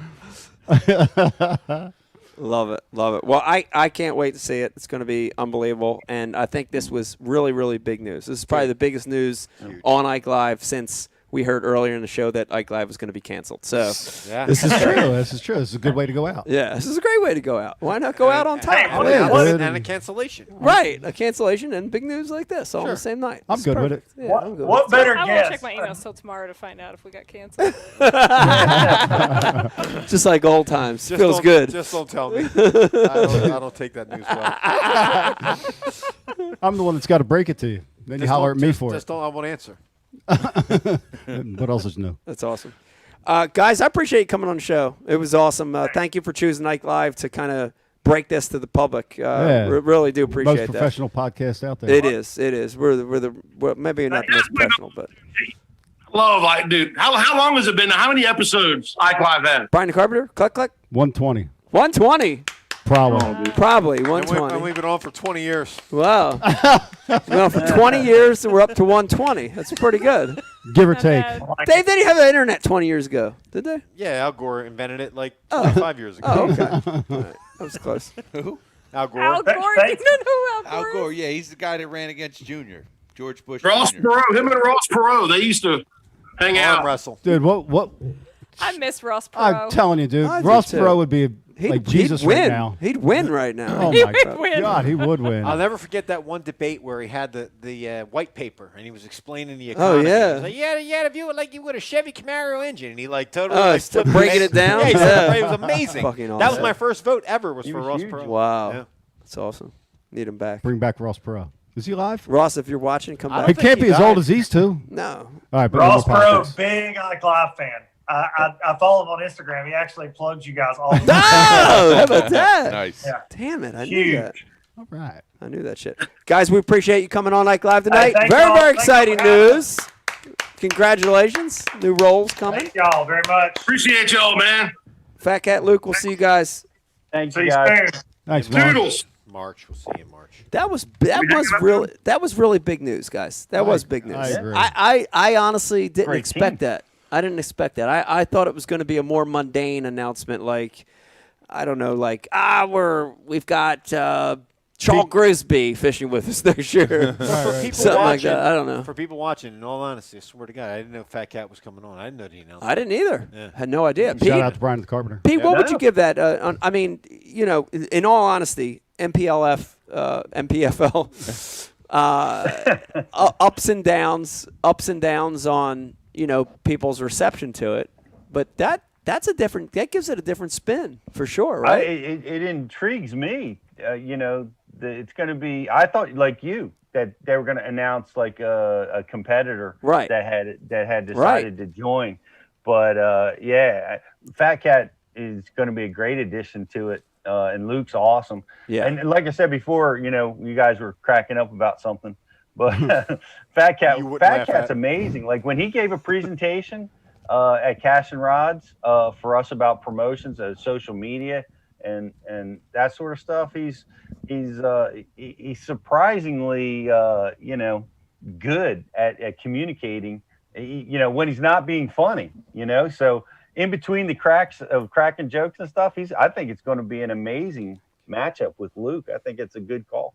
Yeah, I think it's good. I think it's pretty awesome and pretty different. I think to compete with those other organizations, you have to have a different spin on it, right? And I think that's smart.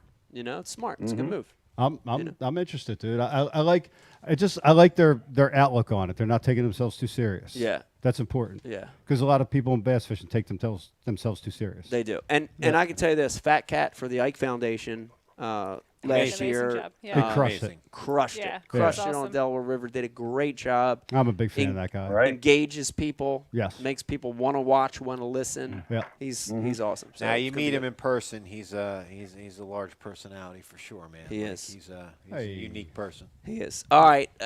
Can we try to figure out? You wear your mic on the right. You wear your mic on the left. Me? It's just the way it was handed out. You didn't turn it backwards. Well, I don't know. That's what they the gave way it to it was me. handed out. Should I put it on the other way? Like the government I don't know. That sounds very awkward to me to have it on this side. Would that be awkward to you? Really? to It's have not it like on you the guys other are side? sword fighting. Is it awkward? I don't know. You know what I mean? Like, Let's battle mics real quick. Okay. Come on. All right.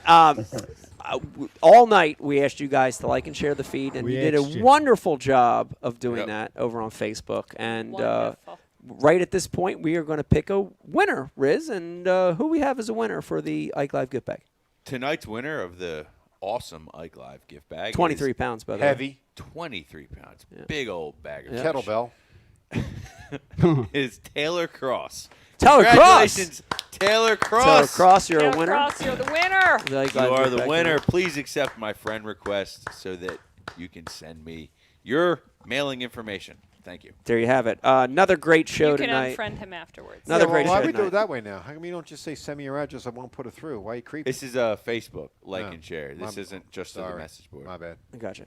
Want to thank everybody for watching tonight. It was a super, super amazing show. Of It was course, a great we had, last show. It was a great last show. We had Matt Foreman on, retired Navy SEAL, talking about Force Blue. Unbelievable guest. That was awesome. And then just hearing from Luke Dunkin and Fat Cat about what they're up to in the organization is great too. So I want to thank everybody tuning in. Yeah, if this was the last one, dude, it was great. It was awesome. I loved it. Absolutely. And Me you know, too. just in case. I think it was great. We might not get a chance to say goodbye. Yeah. Well, if it is the last one, I want to thank our sponsors again, Mystery Tackle Box. Go ahead. Great, amazing, like Christmas to your doorstep once a month. Tin Cup Whiskey. Dave. Tin Cup, thanks for canceling us. Yes, there you go. Oh, nobody opened a box. Nope, we didn't open a box. Torquedo, Flambeau, Founders Beer, Bash University, TH Marine, Dr. Squatch, Liquid Mayhem, Tackle Warehouse, Hobie. Yes. Hey. Oh, we actually opened in a box? Yeah. Yeah, Beck, Oh, okay. Beck, do we have more Squatch? Soap? I think there was enough for the gift bag, but I think everyone kept stealing the soap. All right, You you have had to soap have- in a month. All right, I got mine. That explains a lot. Well, Got mine. Give Dave one. Give Dave something. Dave. Ooh, Becky just gave me the juice. Okay. Look at this. We're doing our MTB unboxing right now. We got a That actually Lunker looks Hunt good. Lunker Shock Hunt looks good. 2.5 Oh, wow. and an Exopod 3.5. That's interesting. Mike, from a nostalgia standpoint, yeah. when you first Look at opened this swim jig trailer what right does the here. smell Holy remind you hell. of from our childhood?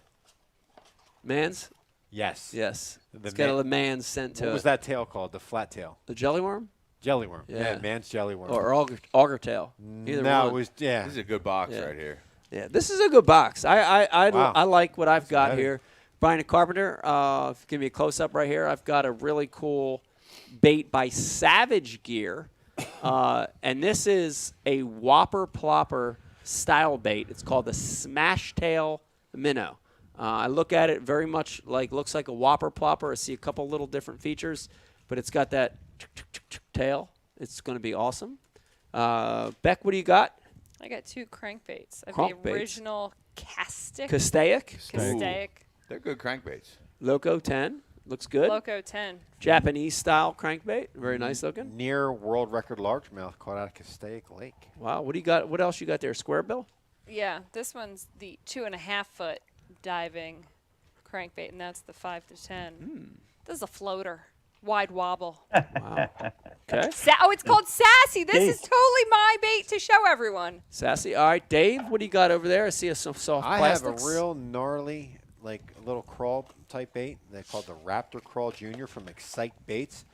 Very thin forefront of the antler of the tentacle. What's it called? Antler. Huge Coral Reef. Huge, thick claw on the end for undulating experience. Very amazing Oh, bait. wow, with the SAT words. Don't you mind me? Rizzo, what do we got over here?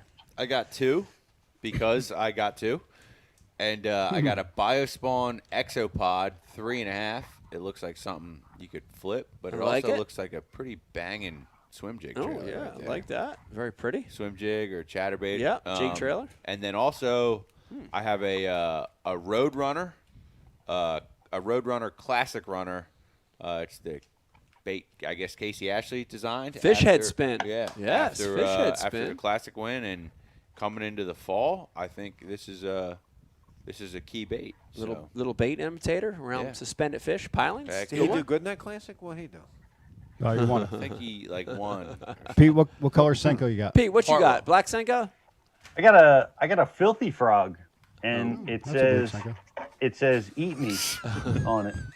It's an oddly Right- shaped right- Senko. Right here on the top. Oh. It's actually a cool frog, but reminds me of Reaction Innovations. You remember, he came out with the Skinny Dipper and all the crazy stuff. But Yeah. this is a Guggen's bait. Oh, cool. How long you dead stick that, Pete? Good looking frog. Yeah. How old is that joke? You got that one, Pete. Gotta get some new material, Junior. Come on, Proud man. of you, man. Round of applause for Pete. Pete with the comeback. Pete, you're the man. Now Thank we you. really have to end the show. Yeah. Solitary confinement has paid off, Pete. Read a book on comebacks. Well done, Pete. Well done. Yes. Thank you. Awesome. Once again, I want to thank everybody for tuning in tonight. It was an awesome show. I hope we don't get canceled because this actually felt like the realest show we've had in It was fun. like months. So I hope we don't get canceled. Right in the middle, we got pretty hammered, and I don't even know what was going on. I don't either. It reminded me. That's what I'm saying. It reminds me of the old shows. Yeah. We used to go back live just all hours of the night. I do want to say, and Becky, help me with the exacts on this. I do want to let everybody know that Ike Live is now available on more platforms than ever, Dave. I don't know if you knew that. I know that. Not just IkeLive.com, not just Stitcher, not just YouTube, not just iTunes, but a lot of other places now, including We're on Roku. Roku, I believe Jason got us on to Amazon. Amazon.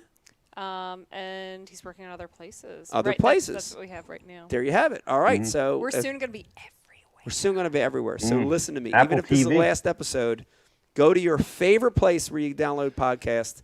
You're going to be able to find Ike Live. Watch the old episodes. We've had some good ones over the years, Dave. We've had some really good ones. Some great ones. I'd say, would you say 15% or 20% of the shows have been really, really good? And then, So we have 122. yeah. Something like that. 15%. I don't know. Nah. I'm thinking maybe we've had about 30 slamming shows, dude. 30 shows that we're slamming. Slamming. Right. So go through them. You'll find those 30 shows. Way to upsell it. Well, the ones, Yeah, the we're ones batting where we 300. start mentioning how we're not going to be around much longer, they're the ones that probably. They're the star shows. Yeah, they're the better ones. We've had so many of these shows where we thought we were going to get canceled. I can count them. Can we give back Tin Cup for maybe Evian water or something? Maybe that's Definitely a need little some longer. water. You got to take a Charles. Yeah, the Poland Spring or something. Gatorade. Pedialyte. Pediasure. We should get a Pediasure. Yeah, some Insure up in here. Can we get the empty Pediasure that Vegas left in the refrigerator to sponsor us? Tomorrow's going to suck. This is awesome. I got to drive the Potomac tomorrow at 4. Do you? Yeah, this is going to be 4A? fun. Ew, Yeah. why? Dude, Why I not? woke up at 2 this morning. Alarm clock didn't go off, wasn't set till 3. Yeah. And my dumb ass wakes up at 2. Wow. And it can't get back to sleep. I got up Wow. at 8:30. Yeah, I'm tired. delirious. That's early. Yeah. Normal. for me. All to run around the lake and catch nothing. Wow. Like 4 pounds. Wow. Riz had a good day. Yeah. Riz I was Ramirez. wishing I was out there with you, Riz. That was amazing. Riz is PFL asleep champ. over here. Look at this. I would get up and do it again Look tomorrow. at that. Here's the great thing about those wins, Pete. You know, Mike's they, got his trophy. they cannot take the hardware. They cannot take the hardware away from you. It's so Yeah. nice. Like I'm looking at it, and I'm serious. Like you're going to be able to look back on that 5, 10, 20, 30 years from now. Yeah. It's cool And because you'll be able to remember the moment. I you know? remember That's a your great moment. co-angler short pocketed you on the Right. gas You'll money. remember Mo V. I ain't short worried about. pocket. I ain't worried about what he short pocketed Yeah. because that FLW checks. He had go long board, in the board bank shorts. account. He had board shorts pockets. He hit me with it. Dude, FLW got more promotion from your win on that than they did on whatever that turtle event that just went down. Yeah. FLW. What was it? The title? Oh, Rusty won. Rusty won. I actually watched that on and off. I thought That's the a coverage solid was good. name, Russ. Was it good? Yeah, I thought the coverage was good. All right. Pete, did you watch it a little bit? I did. I watched John Cox. Was awesome to watch as usual. I liked it. We almost got off the air. Yeah, let's get off. All right. Yeah, let's get off the air. Want to thank everybody for watching tonight. Want to thank our guests once again, Matt Foreman, of course, Luke Dunkin, Fat Cat Newton. Thank you guys for coming on the show. Pete Glusick, Brian the Carpenter, Riz, Dave, Becky. Thank you. It's been a good one. Hopefully, we'll see you in another month. Thank you for watching, Ike. Yeah. Good night, everybody. Super Bowl. Good night, everybody. Good night. All right, turn the mics off this time, bro. Hold on. Give me a damn I minute. seriously